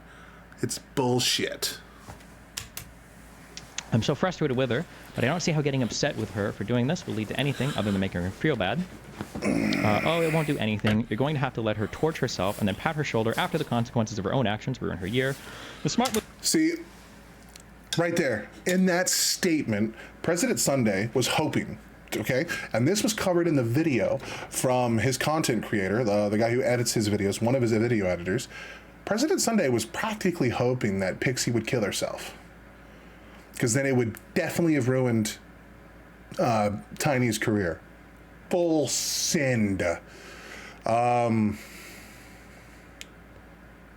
Yeah, it's just a bummer, man. It's really a bummer, because like Schraderade, or whatever her name was supposed to be Pixie's friend. So was Destiny. Like I said, I've said it before and I'll say it again. Pixie got fucked over in all of this. She did not handle it well, because in her corner, people that were giving her advice were retards like these two people that wanted things to go boom because they could build a career off of it. There are leaked conversations between Sunday and his editor where they thought Nicholas Diorio, or that other fat fuck who gives me hope that I could be a content creator, even though I've been doing this for 10 years.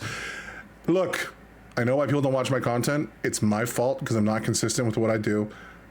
But still, 10 years, and I'm such a nobody. It's awesome, actually. If one person could make failing a career. Hi, my name's Will. God damn, bro.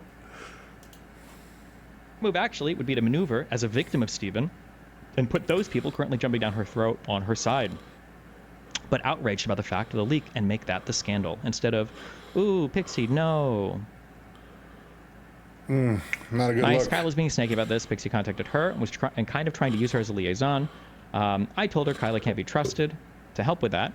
Dan contacted Pixie a few weeks ago. According to what she told me, basically said, ask Steven for a reasonable amount of money, and he'd probably pay it, plus wanting to convince her not to take legal actions against Kiwi Farms, which he's considering. You up for a call later tonight? Blah, blah, blah, blah. Just, you know. Oh, no, Lycan is in there, too. Let's talk tomorrow. This is such a bummer, because, like, Destiny surrounded himself by so many people, and realistically, he gave all these people careers. Like, Lycan wouldn't be he'd be a fucking nobody. Pixie probably would still be she'd probably be slightly smaller nobody than she is now. She'd probably be like me. Well, she'd probably be like double or triple my sub count, which is fine. She's an attractive young lady. She makes way better arguments. And she's more compelling to look at. I try my hardest to stream with my camera off now, because if I sit back in my chair, dude, oh my God. Did you ever seen that picture from Mike from PA? Dog, I'm bigger than that.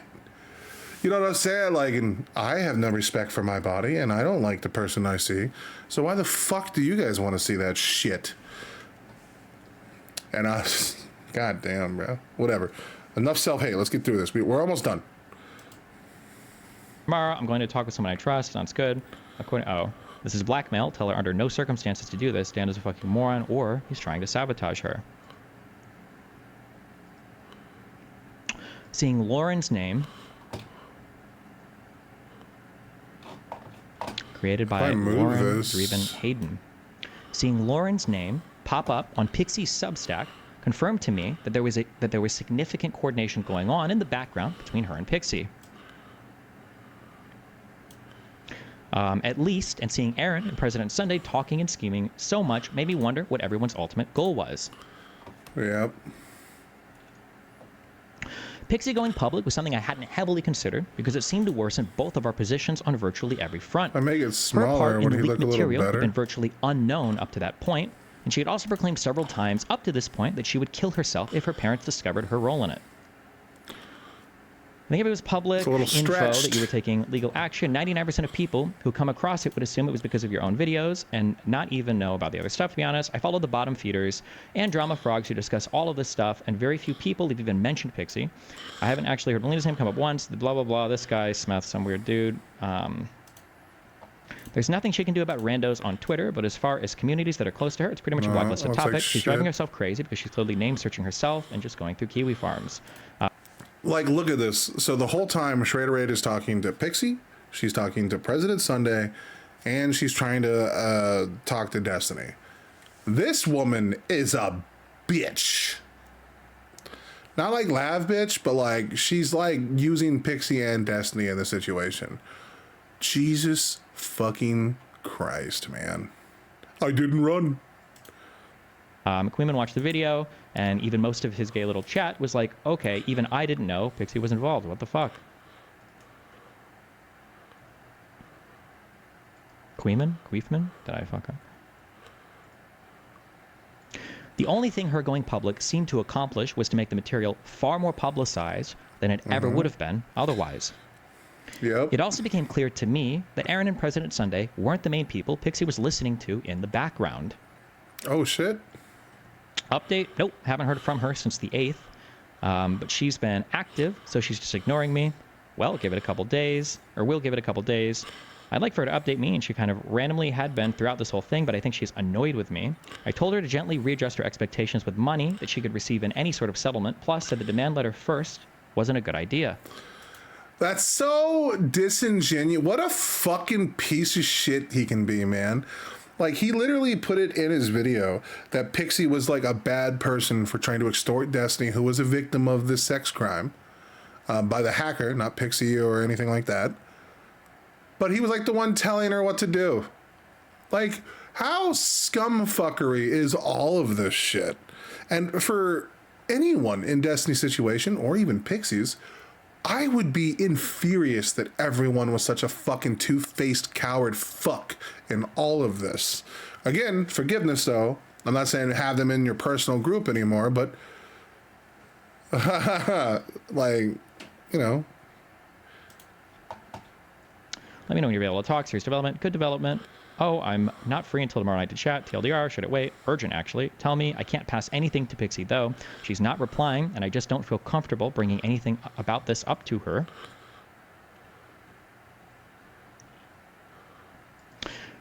That, combined with Lauren's creation of the give, send, go, plus the message she sent me the same night Pixie began to threaten suicide to me, made it more clear to me that Lauren was likely the one guiding her behavior. It was just a picture again of her creating that give, send, go. I also felt far more confident in my suspicion that this was all ultimately about extracting the maximum amount of money from me. Pixie had deleted her message to me where she'd even implied a higher dollar amount than what I'd be comfortable with.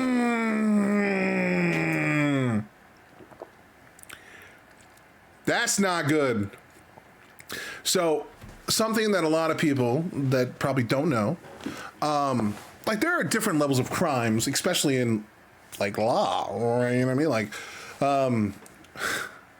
look, I'm gonna give you a very layman's term because it's the best I understand this shit. There are people way smarter than me and people that actually, you know, went to law school and passed the bar, not just someone who's read stuff about these things. But when you delete stuff, it shows intent. It shows that you're obfuscating and hiding something. And more importantly, right, if you have the before, after it's been deleted, it just does not look good in a court of law.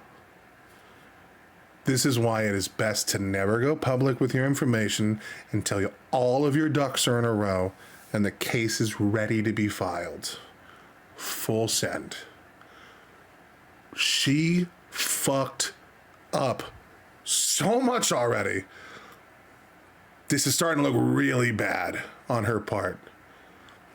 Because now it looks like he was trying to extort her for her silence, but he has the original logs that prove otherwise. This is not a good look. Now, granted, you don't have to convince a jury. This isn't a court of law. This is a civil court.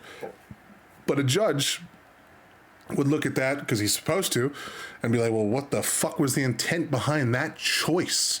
So if you kill someone in a crime of passion, if you call the police and admit your crime, it would be far less harmful to you. than if you kill someone in a crime of passion, freak the fuck out afterwards, and then try and hide the body, right? Like that's because that then changes it from a crime of passion to something else. It shows clearly and demonstrating clearly that you're thinking through the process. You're no longer in a state of mind where you're not thinking clearly. If you can think about the repercussions of what you've done, that means you can rationalize the actions that you're making and what you're doing. And that looks bad, my guy, okay? If you ever commit a crime and you want to use like, hey man, I just brief insanity, you admit to it and you move on.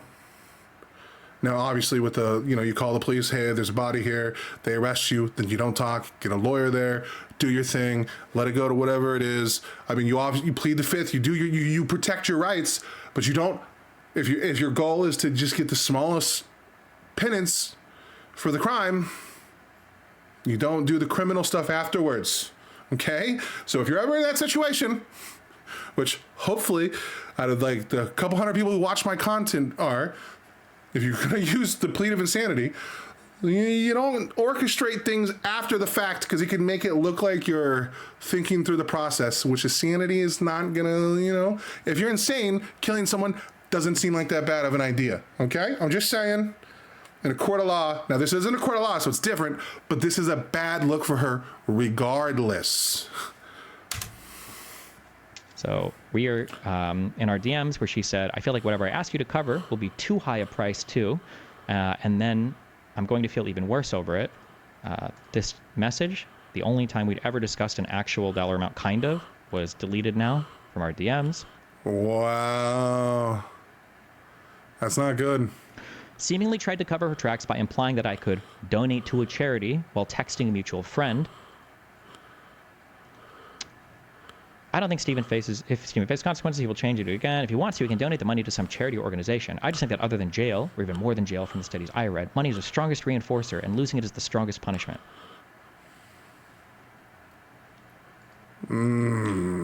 Cover her tracks by implying I could donate to a charity while texting a mutual friend, and now I was seeing Erin telling President Sunday that her suicide threat was done just to get my attention. Oh! And the message is here that she had... You can't admit that in chat, dude. Well, look, I can't say I told you so, because now that this information is public, and now it's going to probably do irreparable damage to her life, even more so, because now not only did she have her nudes leaked, not only have people seen her in terrible ways, and not only have those things happened, but now Destiny has to defend himself.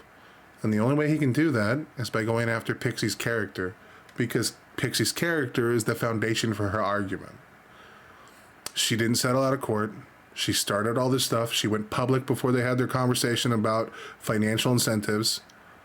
Pixie dug so many holes for herself, and now she may not be able to get out of them. The likelihood that maybe she was joking before, the likelihood of this girl doing harm to herself has only dramatically increased now. And that's a bummer, because now we have it on evidence right here from her best friend, or one of her best friends, admitting that she's lying about this entire thing, the suicide stuff, to garner attention and favor. But now with this information becoming public, it may no longer be a lie. But the worst part is a lot of the stuff she did to herself after the fact. And that's even worse, because now you can't just point the finger and blame someone else. Like, she has responsibility for how she handled the situations after the fact. She has responsibility for admitting these things to her friends about lying about these things. All of this is bad on her part, and it could exacerbate any issue she already had. So we're not out of the woods yet, okay, on her killing herself, which would effectively be a huge hit to Destiny's career and probably to society at large, because a young, somewhat intelligent young lady, I mean, she's probably way smarter than I am, gave up. And that's not good for anybody. By any metric. So, I mean, it's a sad thing to see because this is only getting worse for everybody involved, except to some degree, it's kind of exonerating Tiny a little. Now, obviously, the next part where we get into what he did with those nudes and stuff, there's a different story. She had been sending to President Sunday. Erin says she was threatening to kill herself to him, but she told me this wasn't serious. It was just to get his attention. Remember, though, Sunday is someone who wanted her to do it. Even his editor kind of expressed that. Now, we don't have like 100% verification that Sunday said, yeah, dude, she'll just kill herself and solve all her problems. But,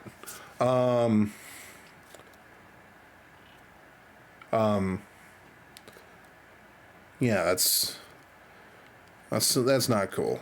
Now, I mean, even I have made some spicy jokes on Twitter saying that, cool, once the lawsuit's over and,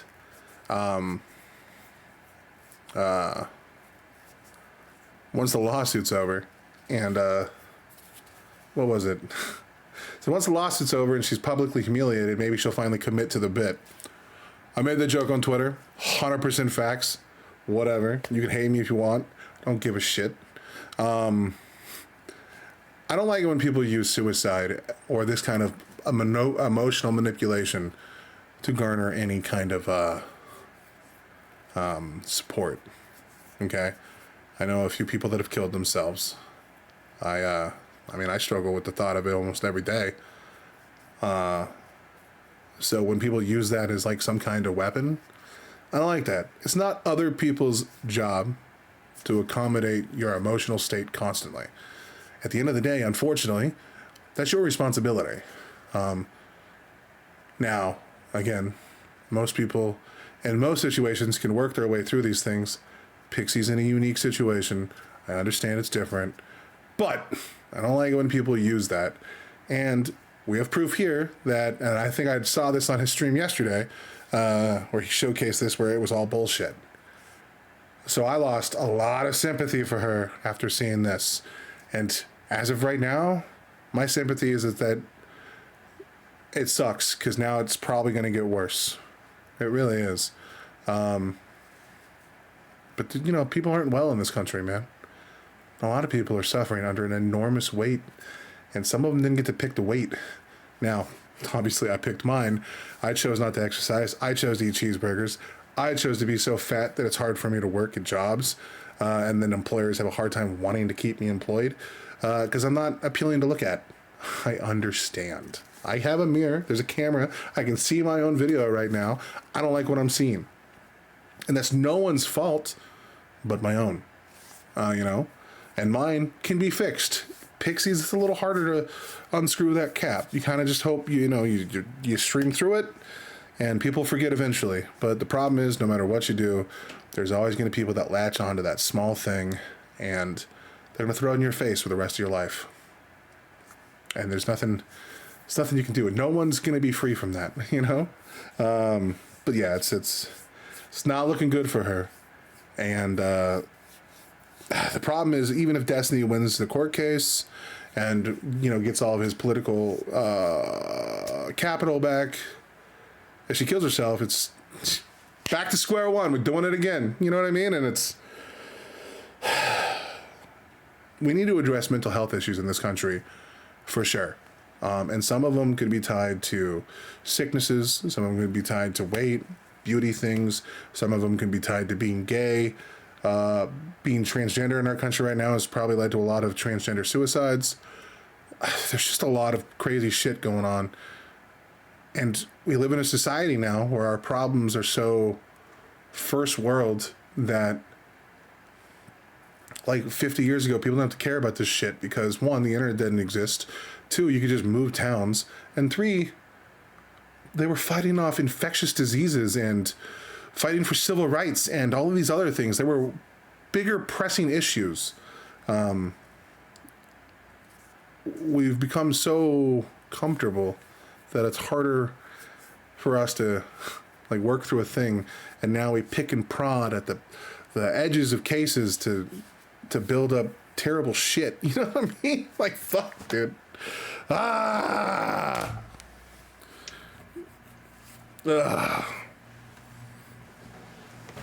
My foot's asleep. Oh no. I also saw that she'd put together the statement that she published on her Substack at least 12 days earlier. Ooh. And, perhaps unknowingly to her, actually exactly outlined her schemes and messages to Aaron that looked similar to texts she'd sent to Kyla. Oh no. Update, she sent me a statement she wants to publish, but it's terrible. This was on the 8th of January. Oh no. Oh no. That's not good.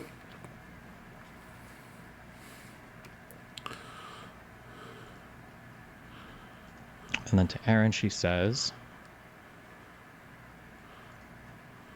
"What day were you thinking about releasing it?" I mean, the most I can think of is the Virginia stuff or Nas, but I have trouble seeing how he would do that in a way that doesn't make him look worse for trying to deflect. Oh. I don't know what she's talking about here. If she thinks I would, like, attack her friends, I don't know. I'm going to talk to my lawyer first, send a demand letter, and based on his response to said demand letter, release it. I originally wanted to do it by next week, but it seems unlikely. This was on January 8th.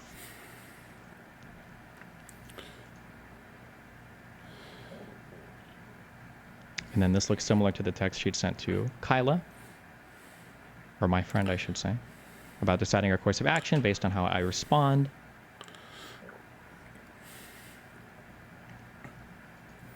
This completely destroyed the idea that President Sunday's video had forced her hand. Oh. Ironically enough, President Sunday seemed to Oh. understand the extortion angle as well, though he was incorrect in saying that it was Pixie's first impulse to do this, as that seemed to develop sometime around or before December 11th, which is when, I'm guessing, Lauren began coaching her more ardently. Oh no. Look, I've already been proven wrong in this. I thought maybe she like released her Substack after the videos came out to like gain some kind of control on it.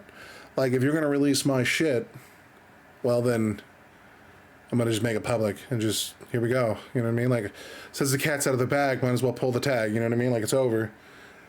But she was working with Sunday to expose what was happening, even though she didn't want people to find out. This does not look good, boys. This is his take on everything, but I don't know if it matters to get his take, but I also finally saw in writing confirmation that she was indeed seeking a payout of at least $1 million in order to prevent her from going public. Oh no. These were messages Kyla and Pixie exchanged on December 18th. Kyla was telling Pixie that she would talk to Steven IRL about the whole ordeal, but then she said scheduling issues prevented the conversation. She also says every time she's tried to ask for details via messages, he's not engaged, but I think that's a lie, obviously. And for context, Pixie wanted to sue for a lot of money, literally $1 million plus, but I told her that amount isn't realistic.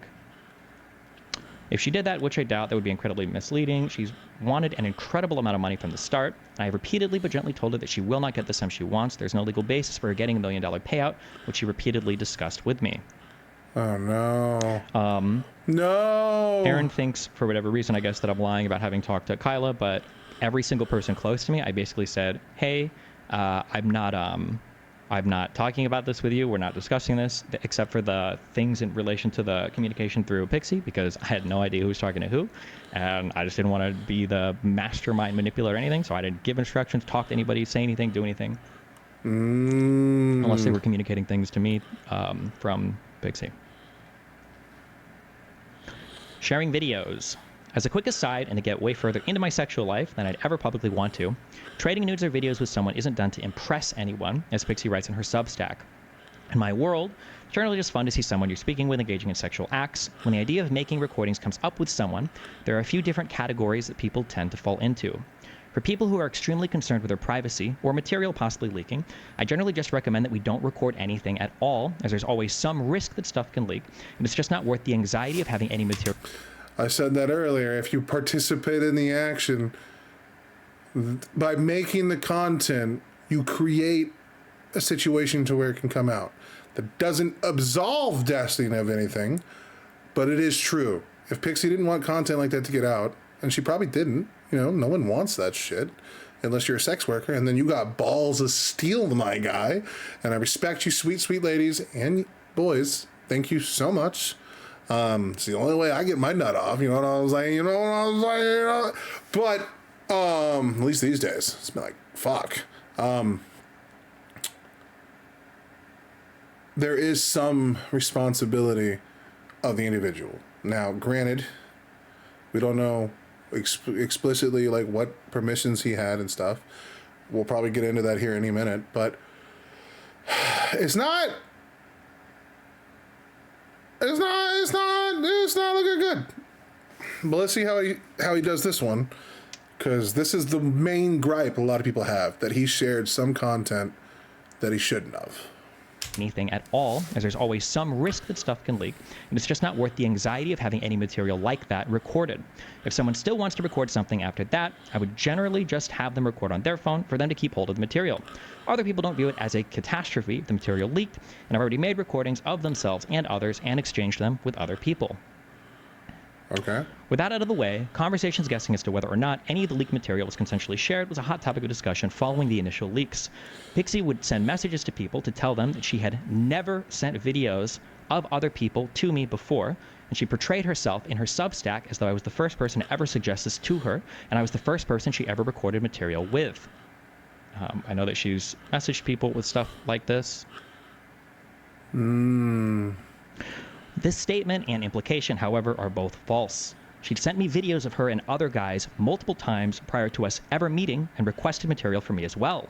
It was also her who suggested multiple times that we record stuff when we met later in 2020.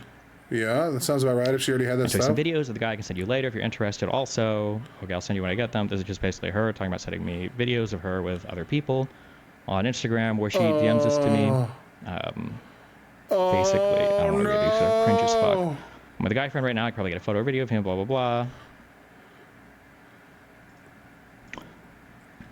And then the times that for us recording anything, it's going to be something you do. Would you want to make some videos together? If you want to, yeah, sure. Do you want to take videos when we do stuff together? I think No! Alright, dude, she doesn't have a case, dude. There's nothing here. She was literally sharing those exact things with other people. Like, she's participating in the same shit that she complained about Steven doing. One, it makes her a massive fucking hypocrite. And two, it was her idea to record it. In her Substack, she claimed that she was a 19-year-old girl and didn't know anything about the world, and that Steven was this groomer that took advantage of her. Jesus Christ, dude. No wonder she didn't want this shit to go public, because she does this shit for fun. That's crazy. And then she's trying to ruin someone's career over the shit that she does for fun? And if you're sharing your nudes and other guys' nudes with other people, got to assume Steven isn't the only one. Why would Steven assume that you don't want other people to see your nudes? What? If you're into the sex swinger cuck lifestyle, what? At first, I just thought he assumed, he just assumed that he could do this because whatever, they were just fucking. And he was kind of a scumfuck for that. But now, wait, what? Oh, nah, dog. Oh, I'm so glad he did this, dude. Holy shit. Vindication. It's a good day. Honest, you do. Would you want to make some videos together? If you want to, yeah, sure. Do you want to take videos when we do stuff together? I think it blah, blah, blah. Jesus Christ.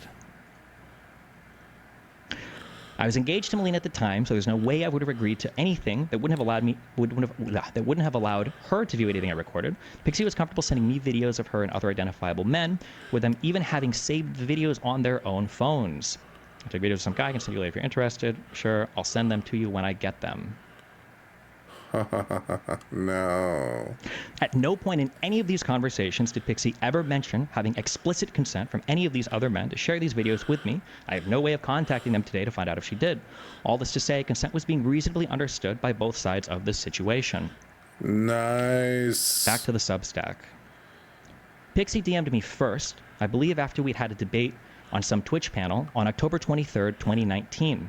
She told me multiple times that she was 20 years old. Oh, no. You're 20, right? Yeah, I am 20. I had a fake ID, blah, blah, blah. I'm 20, yeah. So I'm not entirely sure why she said I was hitting on her when she was 19. By the time we met in person, she was 21. Based on my interactions with her, I find it odd that she no. describes herself as extremely sexually inexperienced and sheltered as well. When I was 19, over 5 years ago, I was extremely sexually inexperienced and sheltered, being severely terrified of leaving. So, blah, blah, blah. In several places, Pixie deliberately uses language that makes it sound as though I'm simply sending explicit material containing only her to another person. Pornographic content of me online. So you can imagine my surprise when I discover he distributed pornographic content of me without my consent. Yes, you read that right. He sent pornographic content of me, was trying to using my body and my privacy. What This she is was not doing? the case. The material in question is an explicit video of me and her together. I would never just send around explicit material of another person on their own. Any material I've exchanged is done so because I'm in it, not to impress someone by using someone else's body. Right. She also repeatedly claims that the main purpose of the statement was about preventing me from harming other women. If that was the case, why did she contact me at all prior to releasing it? Why was her publishing this statement contingent on my response to her and how much I was willing to pay her? Facts. One of the most irritating and conspiratorial claims she makes against me is that I was sending material to a person intentionally hoping they would leak. Yep, This that's all in the comes from her Substack. statement. I don't think I need to explain just how unbelievably baseless, callous, and malicious this point is, as I have suffered irreparable privacy and reputational harm due to all of the publicization of the leaked material. Similarly, I find it both incredulous and ludicrous that she would imply that I was somehow attempting to intimidate her based on comments I'd been making about Hassan. I have never at any point in this process told her that she had no right to take legal action against me, nor denied her any right to pursue whatever justice she felt was reasonable. On the contrary, she has been the one threatening me with going public and with suicide the entire time if I wasn't willing to pay her a massive sum of money. She also manages to twist every conversation we had in the most malicious way possible, claiming that I was downplaying my actions, when in reality I was trying to talk her off a ledge from killing herself with the advice of her friend. In addition to the misrepresentation and lies in her statement, she is also sure to link directly to any tweets involving other high-profile figures I spoke with, likely with the goal of getting others to tweet her statement at them. She also makes it explicitly clear that her goal is to simply inflict as much damage onto me as possible. Also, the wording of her Substack tweet heavily implies that I was also publicly posting revenge porn of her. On November 29th, the streamer Destiny accidentally shared my nudes, making me a victim of revenge porn. I'll be suing him in federal court. Which is not accurate. I'm not clicking these links, they're just like links to her quoting her Substack, basically. Negotiations begin. On January 31st, 2025, I received the first written demand from Pixie's law firm. This time, the letter was citing Florida Civil Statute 784-049 for sexual cyber harassment, which requires malicious intent for publishing images. Which... basically, for this, it's saying that yeah, and you're sending... the statute came out. Isn't that the time it came out? Because I remember the law that they were initially going to try and use in this lawsuit was came out 3 or almost 4 or 5 years after the content was created, and then 2 years before the crime was committed. This would not work in a court of law, to the best of my knowledge. Remember, I'm retarded. I'm a layman. I'm not someone who is, super gifted in these things. I've just read a few things, a handful of books about law. One of them, my favorite ones that I got when I was 14, was You and the Law. It's such a dumb book. This, I believe Sunday was the one pushing this initially. At least that's the rumor. Who knows how accurate those are. But, no. These for no legitimate purpose with the intent of causing substantial emotional distress to the depicted person.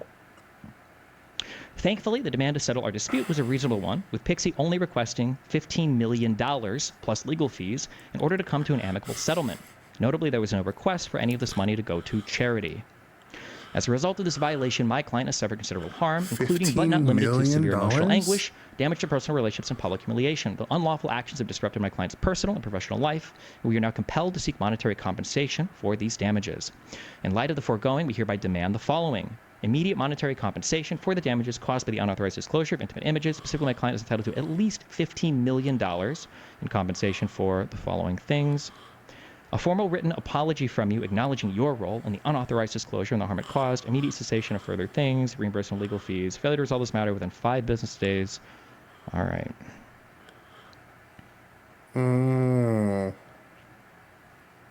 Well, that one clearly didn't go through. A phone call followed between our two law firms to discuss the absurdity of this demand. I was incredibly irritated at this point, as Pixie had already launched a maximum pressure campaign against me publicly, and I was forced to sit on my hands while these negotiations took place, since I didn't want to compromise her ability to settle things with me without having to publicly out our prior private interactions. It was also unbelievable to me that someone could so quickly go from being so suicidal over the prospect of her parents discovering the leaked material to posting a public statement against me, implicating her in all of the leaked material and exploding its popularity, filing a civil suit against me without even trying in good faith to reach a settlement beforehand, and publicly provoking and continuing fights with others who were also publicizing aspects of the leaked material. Oh no. Just randomly bashing some dude's physical appearance. You look like a hard-boiled egg wearing a toupee, and you think you're qualified to comment on someone else's looks. And then him bringing up, obviously, the leaked material. Sir, you flirt with one. And then her quote tweeting it and responding about it. Yeah, I saw that back in the day when it first came out. Like I said, I don't like Pixie. The present. And that's where we're at now. The last few months have been an utter nightmare for me. It's frustrating that no one cares that Kiwi Farms is still, to this day, hosting all of the revenge porn on their own servers. To reiterate, the reasons it's taken me so long to make any statements about this are because, initially, I wanted to minimize publicizing both mine and other people's explicit material. Then, it was due to Pixie's claims that she would kill herself if the material ever made its way to her parents. And finally, it was done to allow Pixie to have the maximum room possible to negotiate some sort of settlement with me without me having to come out with a statement of my own that sheds more light on her character and her behavior. There's always room for improvement in my own behavior, and I've obviously reflected on and changed the way I've engaged with people in this space over the past couple of years. This entire ordeal involves a video recorded 5 years ago and sent 3 years ago in April of 2022. It's irritating that my prioritizing Pixie's well-being at every stage of this after the leaks has resulted in me being maligned so heavily, but alas. I don't look forward to the next 12 to 18 months of this drip feeding onto my content. Maybe we'll spend it trying to beat Elon into space. What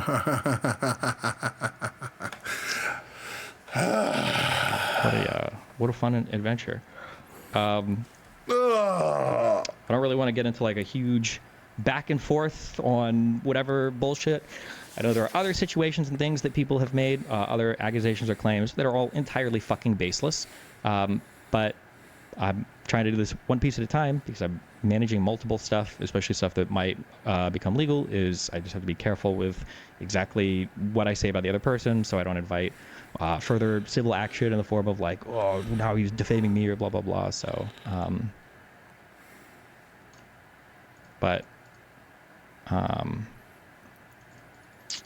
yeah. Anyway, I'll post this. Good luck. I don't know if we're doing anything else tonight or not with Dan, and then tomorrow I will play video games and do fucking commentary and all that bullshit. Any comment on how Kyle and Dan got raked over the coals for no reason by your detractors? I really feel for them. It's all just like conspiracy posting. Me and Kyla, literally, I don't know what it is about Kyla, but she invites literally the most deranged, obsessive hatred ever. Pretty sure most people in this situation, at least that I've communicated with, have basically been trying to communicate with Pixie for Pixie's sake, and that's every communication I've seen has seemed to further that. Now, there might be other communications that I'm not aware of that contradict that, but I haven't seen it. Generally, when I go to write stuff like this or do research, I usually have like 20, 30, 40, 50 people that are communicating with me, different logs or different things at different points in time. After this whole situation exploded, I literally have nobody communicating anything with me because I'm apparently a rapist. So every piece of information I've gotten is just what I've been able to piece together my own, and then what other people have managed to leak or post in public videos. So, yeah. Well,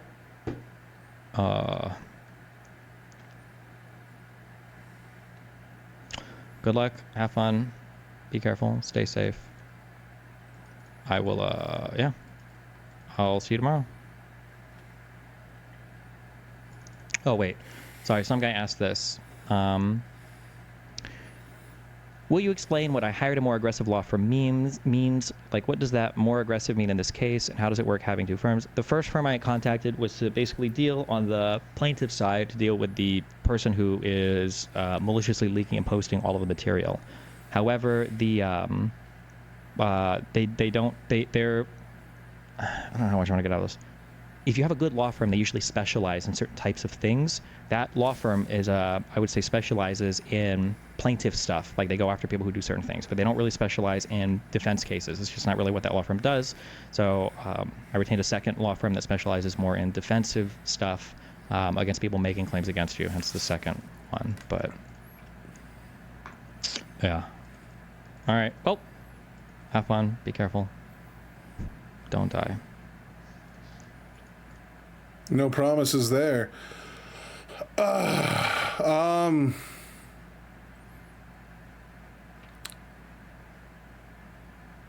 That's wild, man. That's wild, man. I'm gonna do a thing I don't want to do, and I apologize in advance.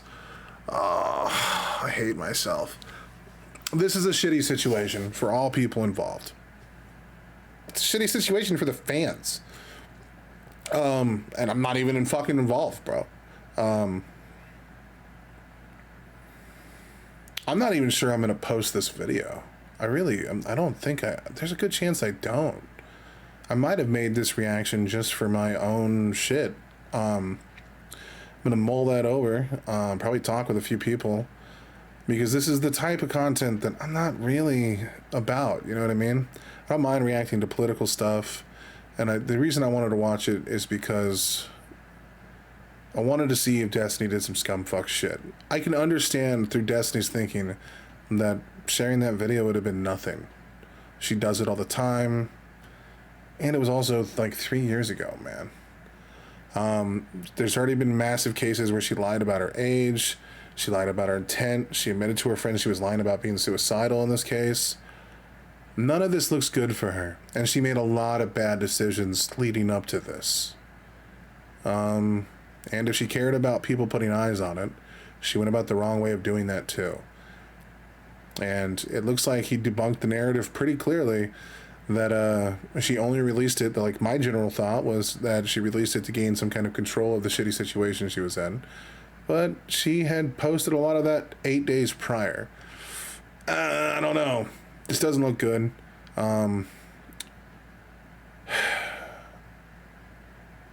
People, you have to not do these things, man.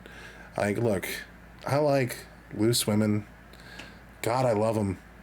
And I love girls that are willing to do things that they're clearly not gonna like. But it's hard when you do those things, and then you get survivor's guilt through the terrible shit you've had to do. There are women out there that for a living, they have to fuck guys that look like me just because I have money. Can you imagine? Like, I don't even like to see myself shirtless. Right? Like, that's a fair statement. And there are women out there that are willing to suck that dick for like $150. And that's a bummer, man. And then, like, when they get through it and they finally get their shit together and, you know, life is on the upside, they probably have some money, they don't have to do that crazy shit anymore, they feel remorseful of the actions they had to take. Again, I say it all the time, we as society play a part in this. I mean, if you're someone who watches a lot of porn and then complains about women that make porn, what the fuck are you doing? You're part of the problem. They make it that way. Like, the amount of guys that complain about OnlyFans girls, but then they go subscribe to OnlyFans girls, makes no sense to me. You're the one help creating the environment to make them exist. You're making them relevant. If you clearly don't want that stuff to happen, then stop fucking subscribing. It's simple shit, man.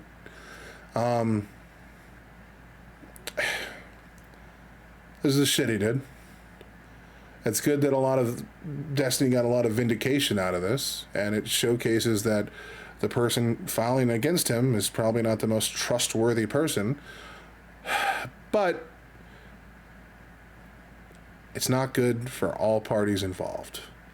Been way better if the shit never came out, and right now we were watching Destiny going on Adam Mockler's show, talking shit about how retarded Elon Musk is. But it's a good day. We got a lot of back and forth. Destiny's going to be in for a long battle. And it showcases that he probably didn't do that much wrong in the situation. She was just doing stuff that Pixie was already doing. Now, if Pixie didn't want her content not shared, she could have made that public to him or brought it to his attention. But if you're dealing with someone who actively shares their stuff and that's how they started talking with you, you will have every right to assume that's how they talk with everybody else. Like, if there's a smoke, there's fire. Now, maybe Destiny should have reached out and got clarification if he was okay to do that. Sure. You can make that argument. You can say that past behavior does not necessarily indicate present behavior. That's not a good argument, but you can make that argument. Because typically people do the same things. People don't typically change that much. It's a real shitty situation, man.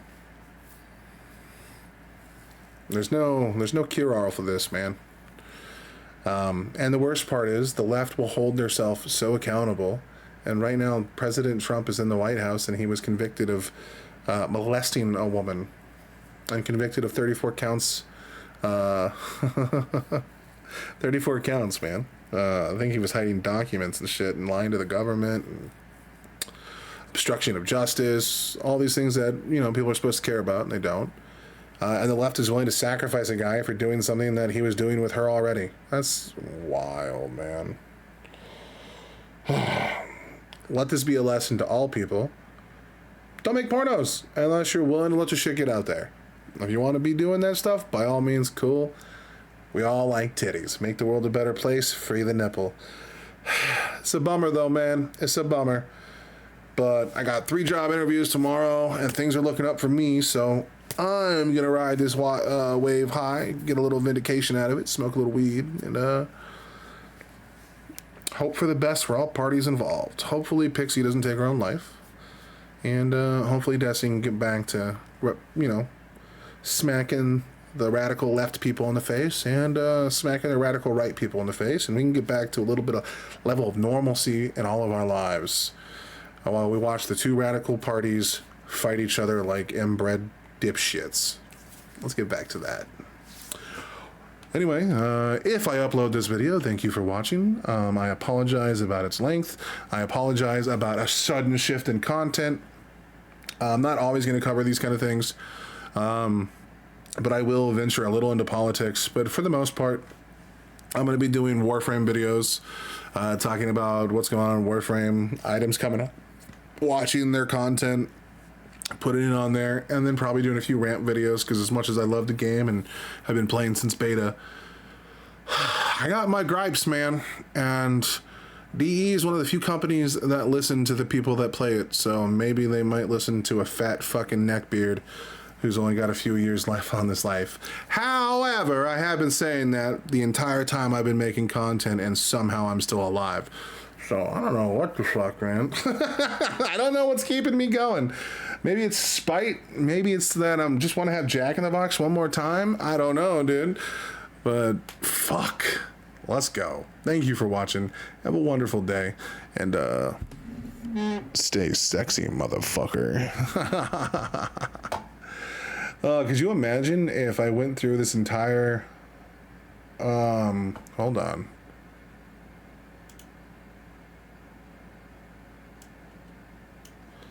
Hello. Okay, it's picking up my audio. I would have been so fucking mad if I recorded this for what, almost 3 hours and the fucking audio cut out. Oh my god, I'd do it. I'd Pixie myself. All right. All jokes aside, hopefully everything works out in the end for all parties involved. Have yourself a wonderful day.